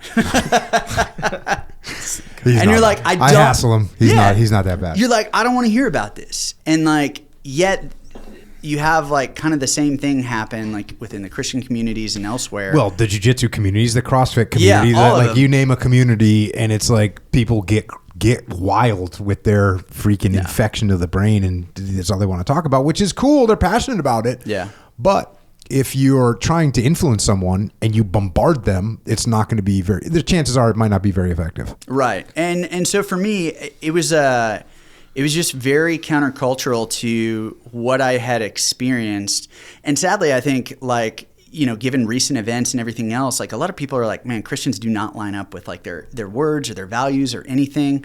And I think it's because a lot of them are just kind of these nominal Christians at best, to where they're like, oh, I kind of know a little bit about my faith, but like they really don't. Like one of the funniest things I think for me was I went, so I was on Van's Warped Tour for 6 years, like working in a mental health nonprofit that was started by Jake Lurs. He's the lead singer of August Burns Red, and he was my boss and everything. And I would meet these people, and they're like, "Oh yeah, I'm a Christian." I was like, "Cool. Like, when did you become a Christian?" They're like, "Oh, well, I grew up in Texas." And I'm like, what does that mean? Like, the hell does that mean? Like, that has nothing to do with like what you believe. And so I started asking questions. Like, there's this basic tenet of the Christian faith, and it's called the gospel. And they couldn't explain that. And I'm like, if you can't explain the core tenet of like what you're supposed to believe, like with accurate precision, you're probably not really that person. It would be like me being like, oh yeah, I'm a jiu-jitsu practitioner, but I don't know what the hell an omoplata is, or and stuff like that, or a triangle, and you're just like, yeah, they do all this stuff, but I don't know any of, and they're doing the same things, and so it's very difficult. And I think a large problem is I love what David Foster Wallace says. He's an author. And he said, everybody worships something. It just depends on what you worship. Like, that can be your ego or your beauty or whatever it is. But everybody does something. And I think in our day and age, a lot of the issues come down to people are just worshiping things that are not bringing about value or compassion or generosity or anything, or helping their fellow man. Instead, it's creating us versus them mentalities. And they're using that under the guise of faith. And it just, instead of creating people that really actively live their faith, it creates people that are very repulsed by it, So that's just me spitting just my own random crap as far as what I think. That's good to hear that perspective. You ended up getting married to Emily. Yep. I'm married 14 years now. There you go. This was really, well, I'm just going to read it. You had an old trunk that you had with a bunch of, war memorabilia and stuff that you had in it. And Father Rocheford had given you like a Bible and, a little card. And so the handwritten card, there's a phone number on it. So you give a call and Someone answers the other end. Hi, I'm trying to reach Father Dennis Rochefort, I said. We served in Iraq together. He's instrumental in my faith journey. He asked me to contact him several years ago, and I dropped the ball. The silence on the other end of the phone made me think the call had disconnected. Hello? Sir, the voice was solemn. I'm sorry to have to be the one to tell you, but Father Rochefort passed away some time ago. My heart sank. How? I asked. She replied, it's best if we just remember the departed as they were. How? I pressed again, this time through gritted teeth. Suicide. I would discover that on the morning of September 10th, 2009, Dennis Rochefort had donned a bright yellow U.S. Navy t-shirt, combat boots, and jeans. He drove from his home in Narragansett, Rhode Island, to the Newport Bridge, where he parked his car in the center lane. Then he walked to the rail, stood for a moment, and jumped over the side. He was pronounced dead at the scene, joining the other 22 veterans who kill themselves daily. Emily would find me in my office crying when she got home.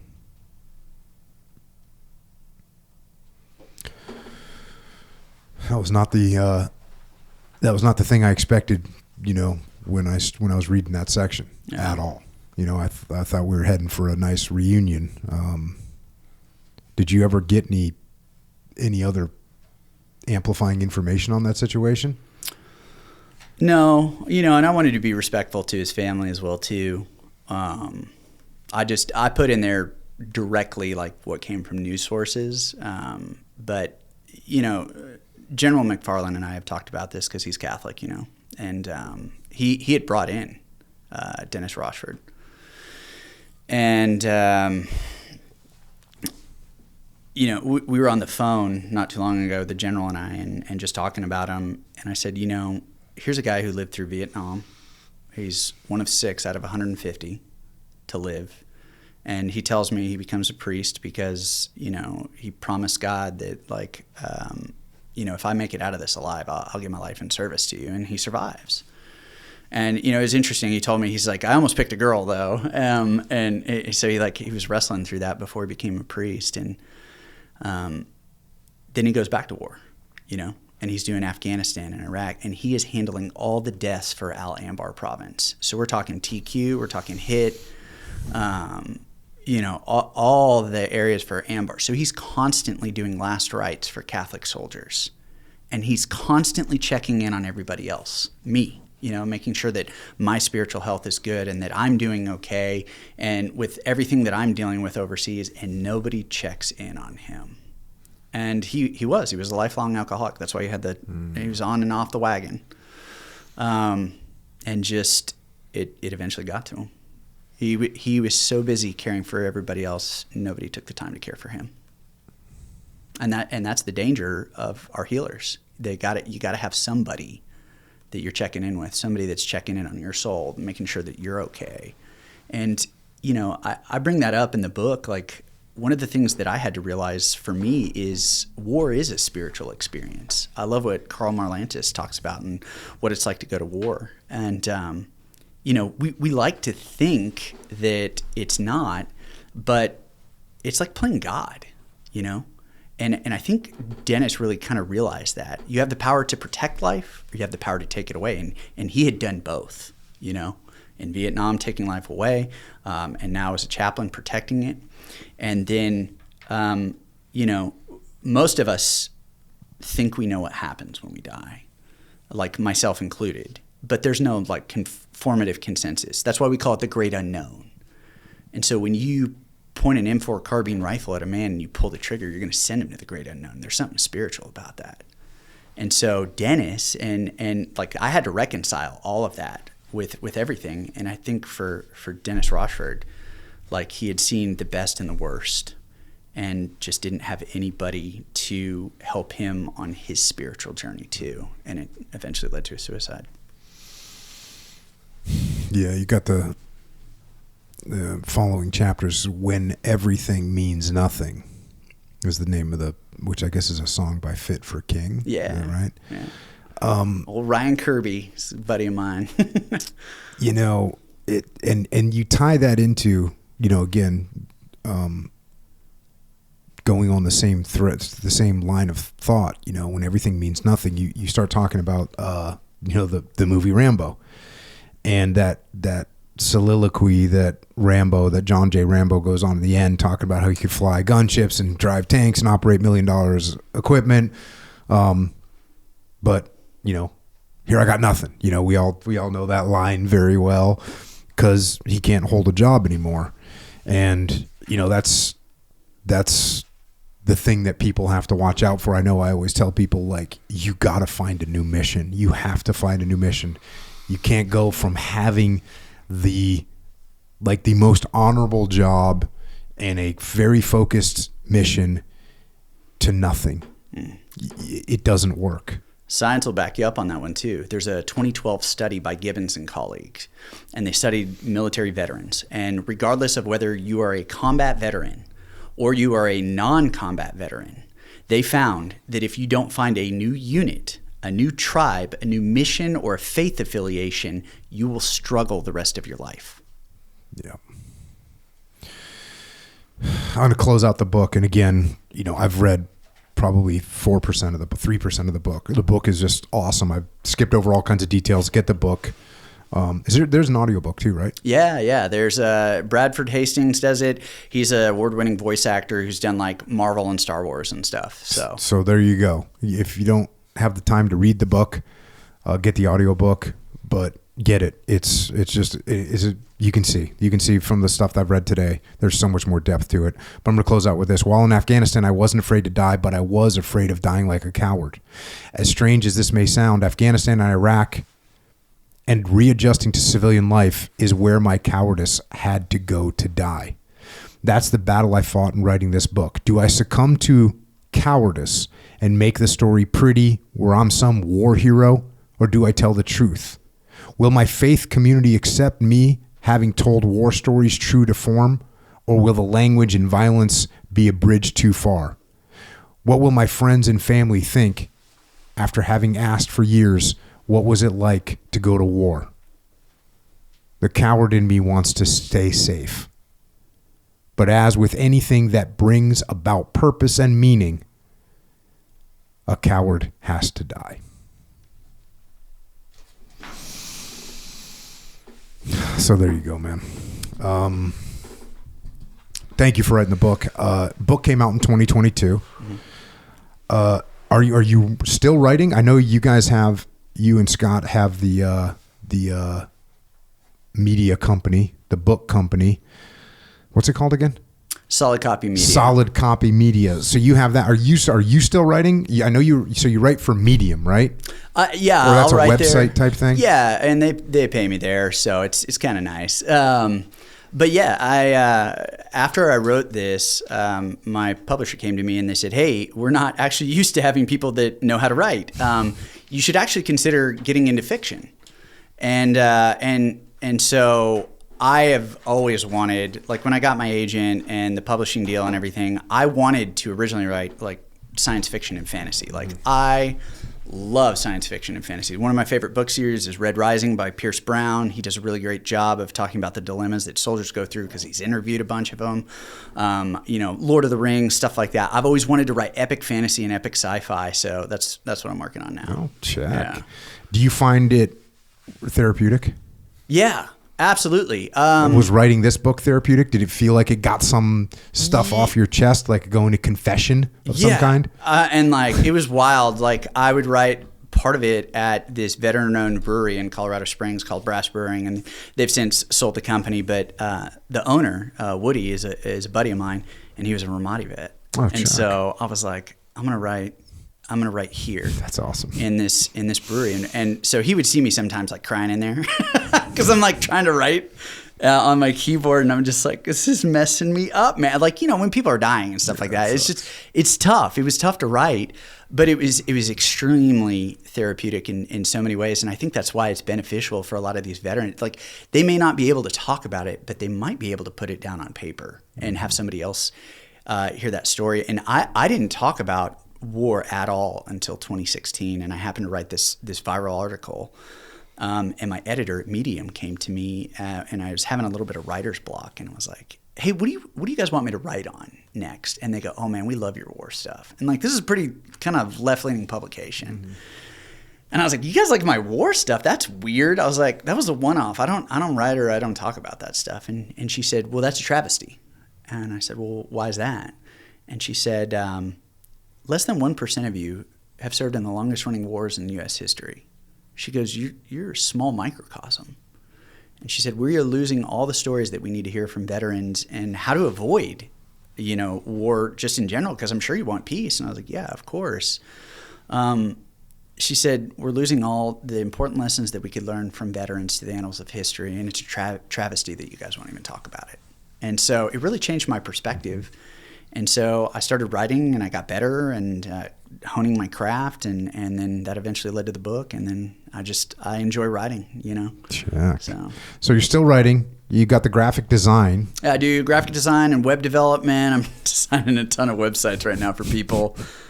Doing keynote speaking. I was in Kansas last week at a gala fundraiser as their keynote. I'm going back out to Kansas, a couple other places. So I do speaking engagements. What are you speaking about? I do business just like you, like extreme ownership kind of stuff. Right on. So I'm doing like a major Firefighters conference here pretty Awesome. soon, talking about leadership like under fire and stuff. I talk about business and leading in business. I talk mental health is a big one, and then veterans too. Mm-hmm. Like, what do you need to know about the veterans that you hire, and like, what are the best practices? How can you empower them in your businesses and communities, and then spiritual things as well too for the people that are interested. So you got that going on. On a day-to-day basis, I know you got like a variety of mental health certifications. Mm-hmm. What's your involvement in that on like a day-to-day scenario? So I've taken kind of a step back. It's more like speaking and using my expertise now for like keynotes. But in my local area, I meet with veterans that are struggling because I want my friends to go, okay, I know a guy who can probably help you. And then I just begin a mentorship relationship with them because I think that's really important. I had that mentorship relationship from Gonzo and other men in my life who empowered me to become who I was supposed to be. I could have stayed stuck and, been another veteran number or trope or suicide or whatever, but I had people step into the fray when I needed it most, and I want to do the same for them. That's awesome. We got sidetracked because we were talking about karate, and then we went down the path of metal and freaking, wearing baggy jeans in the 90s. But you trained, so you did Christian karate. That's where we got sidetracked. I moved over to, it was just the instructors were Christian, so my parents were cool with it. My point in saying that was you were into martial arts. You were into Karate Kid too. And now, thankfully, you are training jiu-jitsu too. I am indeed. I am a spazzy white belt. I've got about a year and a couple months under my belt right now. Right on. I train at Warrior MMA. My jiu-jitsu coach right now is a woman named Natalie, and I'm going to butcher her last name. It's like Saldeo, and she was just on Amazon for a fight, for an MMA awesome. Fight where she won, and she won by armbar. So, yes, we like that. Yeah, but I have my black belt in Kyokushin. That's a style that George St. Pierre GSP. Yep. Yeah, so kicking each other in the freaking legs. That's what we do. And we punch to the body a lot. So we're big on pain. So it was a lot of bare-fisted full contact. But we would always spar with pads and whatnot. But once you're brown belt and above and competing, it sucks. Get some. Yeah. And then of course, Muay Thai now too. No, that's awesome. And then of course, like I said, you have, when you mentioned earlier, you got this solid copy media thing with Scott Husing, and you're helping authors, teaching them how to write, teaching them about the publishing thing, representing them as agents as they take their books out to the publishing world. So that's awesome too. And I guess is that where we're at right now? Does that get us up to speed? Yeah. And I mean, I'm still involved in like the church world and stuff like that, and I speak there. I've got a great community of friends. I got 2 kids now. They're both jiu-jitsu practitioners. Warrior kids, we like to call them. Yes, they are warrior kids. And then, I moved to the mountains because, that's what my grandfather did after World War II. And I find a lot of peace and solace in like the trees and the mountains. And then I just love skiing too. There you go. Where do you ski at? Usually Breckenridge because it's 2 hours from my house. So it's just a quick if I get up at like 5:30 You can and be then there. First lift, chair, first tracks. Let's go. Yeah. But When did you learn how to ski? So my grandfather. Okay, so this is the fun part. Do you remember like how in World War II, like all the officers had like white glove servers and everything? It was kind of more of an aristocratic thing. Mm-hmm. So because my grandfather was an officer, we grew up he was great. We couldn't put our elbows on the table. Otherwise he would pick them up and slam them down. And he'd be like, hey, we don't act uncouth here. So he was an officer and a gentleman. Officer and a gentleman. So growing up, I spent all my summers in Greeley, Colorado. He was in the cattle industry. That's why Greeley smells like cow manure. Mm-hmm. So we would spend our summers there, and we were required, and then in the springtime we'd go skiing, but we were required growing up to know how to golf and play tennis, because that's what gentlemen did. We skied, golf, and tennis. That's where the skiing came in. Yeah. So it was skiing, golf. So and tennis. So he required that we all learned how to ski too, me and my brother. Check. Right on. Well, awesome. Anything else? Anything else? Not that I can think of off the top of my head. Okay. So if people are looking for you, you are solidcopymedia.com. Then you have benjaminsledge.com. Yeah, they can you can Google my name, just like you can Google yours, and everything that pops up is me. The Medium thing, how often do you write for Medium still? It's benjaminsledge.medium.com. Yeah, I think it's medium.com /@BenjaminSledge. Okay, well. Something like that. But anyways, if you just Google my name, the Medium profile. It depends. Sometimes I'll get on a writing spree. I've just been so busy recently that I haven't had a chance. The last one I wrote about was I read this article about how these billionaires were building bunkers, and they were wondering how that they could keep control over their security teams, like these tier 1 guys.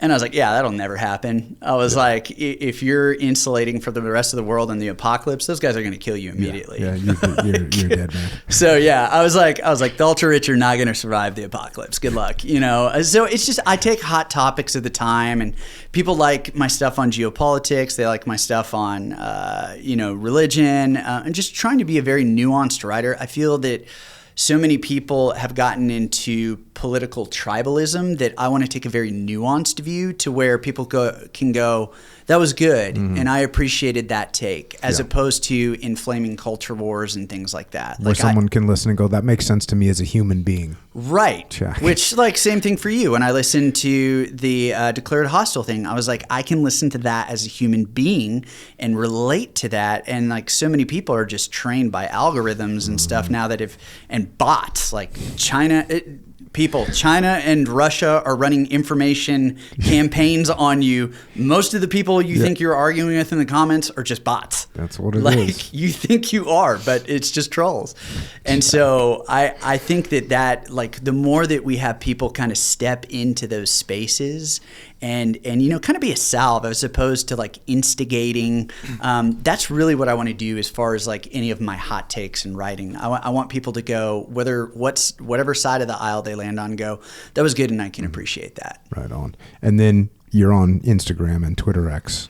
Sort of. Benjamin C. Sledge. Sort of. Kind of. Yeah. Okay. Sometimes I get on there and I'll post some stuff. Well, one thing that you will be at is the January 16th and 17th, 2026 Ramadi Reunion20.com. I absolutely will be. And if you were listening and you were in Ramadi, then please show up. And if you knew someone that was in Ramadi with the Ready First, please let them know, because we want to see you all there.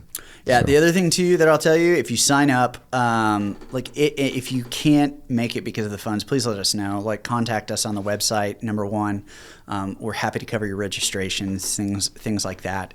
But also, if you sign up, part of what you're paying for is you're going to get your very own challenge coin, which we already have developed, and they're in print right now. They look awesome. You're going to get your own hat, and you're going to get a T-shirt too. So it helps cover the cost of all the swag that you're going to get there as well. So there you go. Sign up. Awesome. Echo Charles, you got any questions? Yeah, rewind real quick.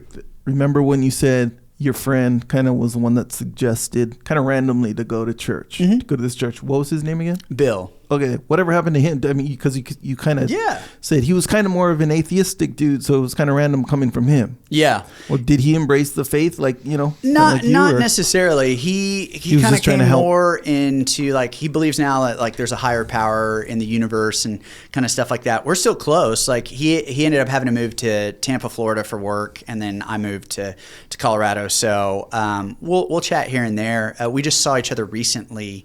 Sadly, for a friend of ours' funeral. So when I got back from Iraq, one of the other guys that helped me heal was this old Vietnam fighter pilot. He's a Warthog pilot. And prior to the Warthog, I can't remember what they were flying, like A-37, something like that, in Vietnam. And he was kind of one of the first to welcome me home. And we ended up, me and Bill and him, his name was L.A., we ended up having dinner every Sunday for 10 years. And so he just recently passed. He was in his 80s. And so we got to see each other again at the funeral.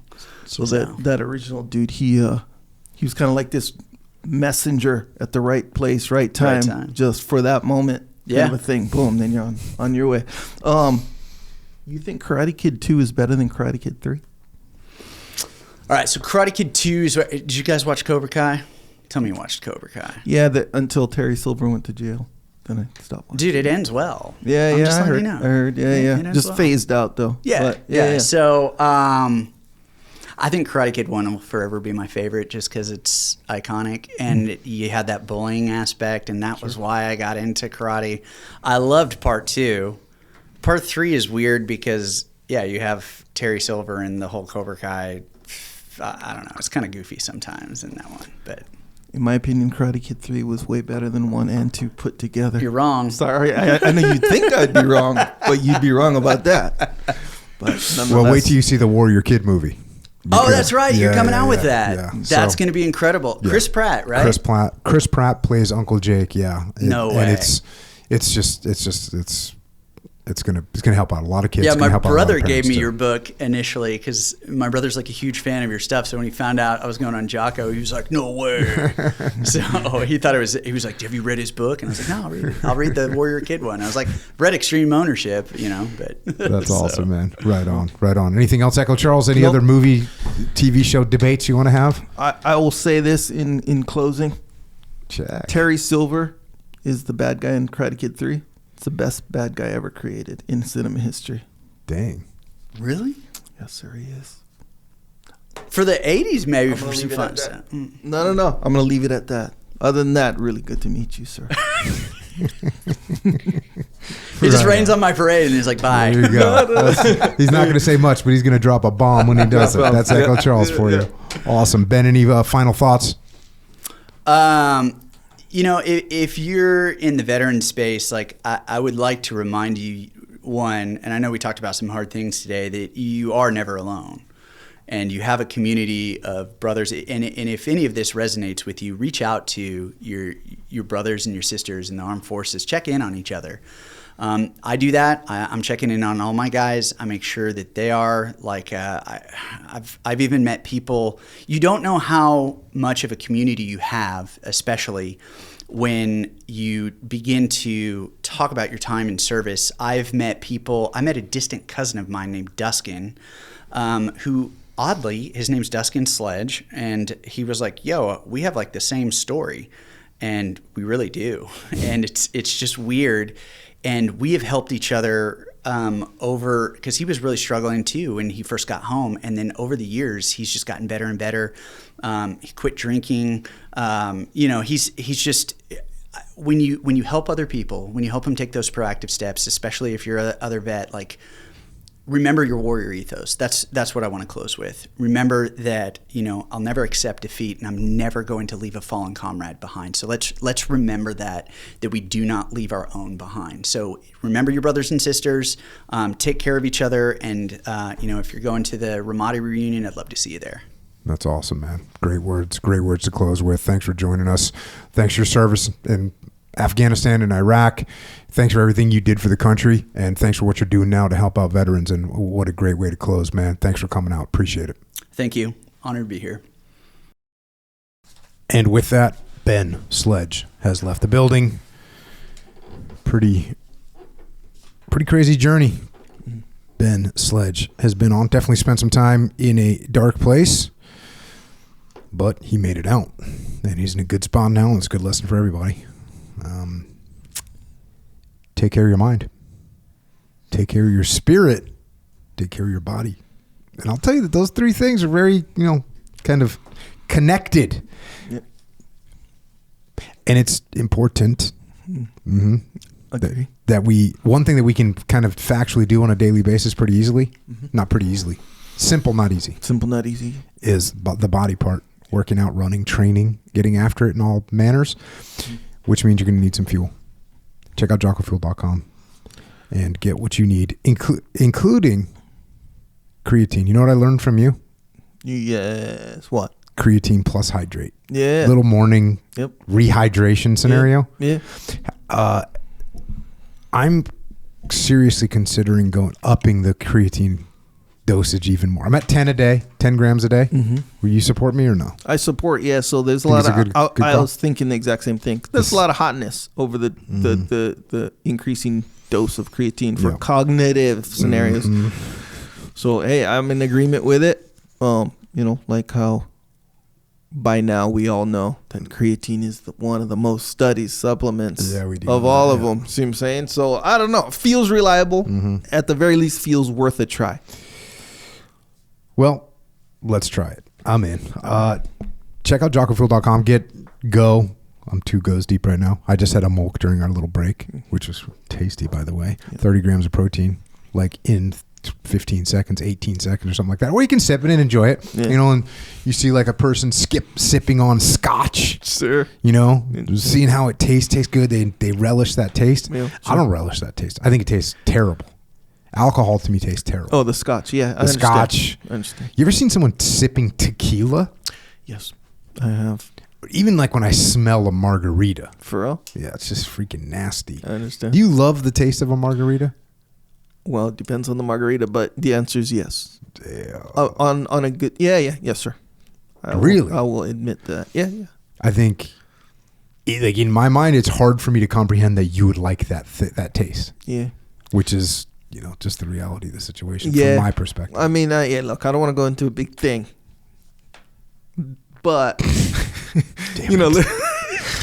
let's face it. What is taste? I ain't going off script. At the end of the day, what is taste? Risk. It's going to be the whole experience. See what I'm saying? And I understand like a big part of the experience is the association, but in my opinion, the margarita is way less of the quote unquote association and more about like what ingredients and all this other stuff. But hey, your point, I agree with your point. Well, I recommend you don't mix up a margarita. I recommend you mix up a milk. I recommend you mix up some greens, some Jocko greens, some Jocko hydrate. That's what I recommend. I don't recommend you mix up tequila and whatever it's sugars in a margarita. Like just bad across the board. Well, yeah. JockoFuel.com. Check it out. Also check it out in any of the number of places you can get: Walmart, Hy-Vee, Wawa, Meijer, HEB down in Taos. You guys know where you can get it. So check it out. Also, OriginUSA.com. We just released some jeans. 100% cotton jeans. $88. Made in America 100%. 100% cotton, 100% made in America cotton. $88 for these jeans. So, look, it's been a goal to get a pair of 100% American made jeans under $100. Because you know how much they charge? You know how much one of these like other brands will charge for American made jeans? $400, $300. Yeah, crazy. Wait, so the 88, that's not just a promotion then? No, that's the cost. Oh, I thought it was like a promotion. That's how much that's how much we are selling them for. Yeah, that's the new $88. Yeah, okay. So, right. And you know what's kind of cool is, this is like the old school pair of jeans you had when you were a kid because they're just cotton. There's no stretch to them. They're just comfortable, old school freaking cotton jeans. $88, and we got everything else that you needed at Origin USA. If you need some stretchy jeans. Slightly sure, they're not crazy. Yeah. It's not like a pair of what was my wife for leggings. You know what these are? I know what leggings they're are. They're like stretchy things. Yeah. They're not those, but if you need those, get some Delta. Get some Delta jeans. So that's what we got for you. Origin USA, 100% made in America. Boots, hoodies, whatever you need, you can get it. Go to originusa.com and support America and fight communism. Yeah. Fight slavery. Yep. Support this great country. OriginUSA.com. Check it out. Yep, it's true. Also, JockoStore.com is where you can get your shirts and hats and hoodies, other stuff as well. Representing on the path is what I call it. Discipline equals freedom. Mm-hmm. Good. Stand by to get some. You notice I kind of like not using the full script because it's getting a little old, but you're just referring back to it. I'm just saying, just in case people don't know. They know. Let them know. No. Sometimes they don't know. I'll be quiet over here. You can go read your script. I'm just saying some things are not self-evident. Okay. See what I'm saying? Check. Proceed. Get after it. Anyway, we're representing while we're on this path. Oh, rewind actually a little bit back to Wait, are we representing while we're on the path? Yeah. Yes, we are. So anyway, speaking of being on and off the path, if you're trying to lose body fat, do not drink margaritas. Okay. Margaritas, pina coladas, lava flows, these types of things, they have the most calories, and it's a lot too. A small one's like 1,400 calories. What? A small one. Yeah. What? Yeah. What's so many? Is it sugar? Yeah, sugar, the mix, damn, all dude. that stuff. 1,400 calories? That's a damn meal. Yeah. Oh, it's more than a meal. Yeah. Dang. So don't drink certain. You know how you ever heard Thanks of a Cadillac? PSA. Cadillac margarita? Yeah, you heard of a Cadillac? No. Okay, it's a deluxe margarita. Mm-hmm. See what I'm saying? With more sugar. More stuff, more sugar. Cream. Do they put whipped cream in a margarita or no? No. Pina colada. Okay. For sure. Check. Yeah, you got to get the deluxe one if you're trying to go for that 1,400 calories. But like I said, if you're trying to trim down, lose some body fat, get into the healthier. If you're trying to be productive and have a good life, don't order a margarita. Yeah, probably not. That's not the direction. Anyway, back to Jocko's store. You want to represent on the path, some good stuff on there, quality stuff. It's good. We go for the fit, which is a big deal. A lot of people told me this is my favorite shirt because it looks the best on me. It's a good fit. Anyway, side note. Also, the shirt locker, new design every month. People seem to like that one. Check that one out. So, yes, go to Jocko Store if you want to see what's in the shirt locker. Past design, just click on the shirt locker. You see the past design. It's good. People seem to like it. Subscription scenario, new design every month. Anyway, check. It's all in Jocko Store. Also, books. Obviously, get the book Where Cowards Go to Die by Benjamin Sledge. And then on top of that, you got Dave Burke's book, Need to Lead. Order that stat. EchelonFront.com. We have a leadership consultancy. We've been around for almost a decade and a half, and we help companies, organizations, and teams get aligned with their leadership. And when they do that, all problems get solved. Go to EchelonFront.com if you would like us to help you with your company. And then, of course, Extreme Ownership. If we can help you online, we will. And that is through ExtremeOwnership.com. It is a skill acquisition series of courses where you can learn the skill of chess, no. Of guitar playing, no. Of basketball, no. We will teach you none of those skills, but we'll teach you the most important skill in life, and that is the skill of leadership. Go to ExtremeOwnership.com if you want to learn that skill. And if you want to help service members active and retired, check out Mark Lee's mom. Mama Lee's got an amazing charity organization. Go to americasmightywarriors.org. Also check out heroesandhorses.org and Jimmy May's organization, beyondthebrotherhood.org. Also, if you want to connect with us, you can check out Ben Sledge. He's on the interwebs, benjaminsledge.com. He's also on Instagram and Twitter X, sometimes at Benjamin C. Sledge. And also, you can see both of us. If you were with the 11AD in Ramadi, go to RamadiReunion20.com, January 16th and 17th, 2026. We will see you there. And if you want to check out Echo and I, we're on social media. Echo's at Echo Charles. I'm at Jocko Willink. You can also check out Jocko.com. Just be careful because that place is mind rot and it'll kill you. So don't spend too much time there. Once again, thanks to Ben Sledge for joining us tonight. Thanks for what you did in Afghanistan. Thanks for what you did in Ramadi, Iraq. And thanks for what you continue to do today. Also, thanks to our uniformed service members around the world, with a specific salute to our Reserve and National Guard units who step into harm's way when the call comes. Men like Ben and his brothers. Also, thanks to our police, law enforcement, firefighters, paramedics, EMTs, dispatchers, correctional officers, Border Patrol, Secret Service, as well as all other first responders. Thank you for stepping into harm's way here at home to protect us. And to everyone else out there, take that lesson from Benjamin Sledge. It's tempting to take the easy route. It's tempting to run from the things you fear. The coward in us wants to stay safe. But as Ben points out in his book, with anything that brings about purpose and meaning, a coward has to die. So go kill that coward, everyone. That's all I've got for tonight. And until next time, this is Echo and Jocko out.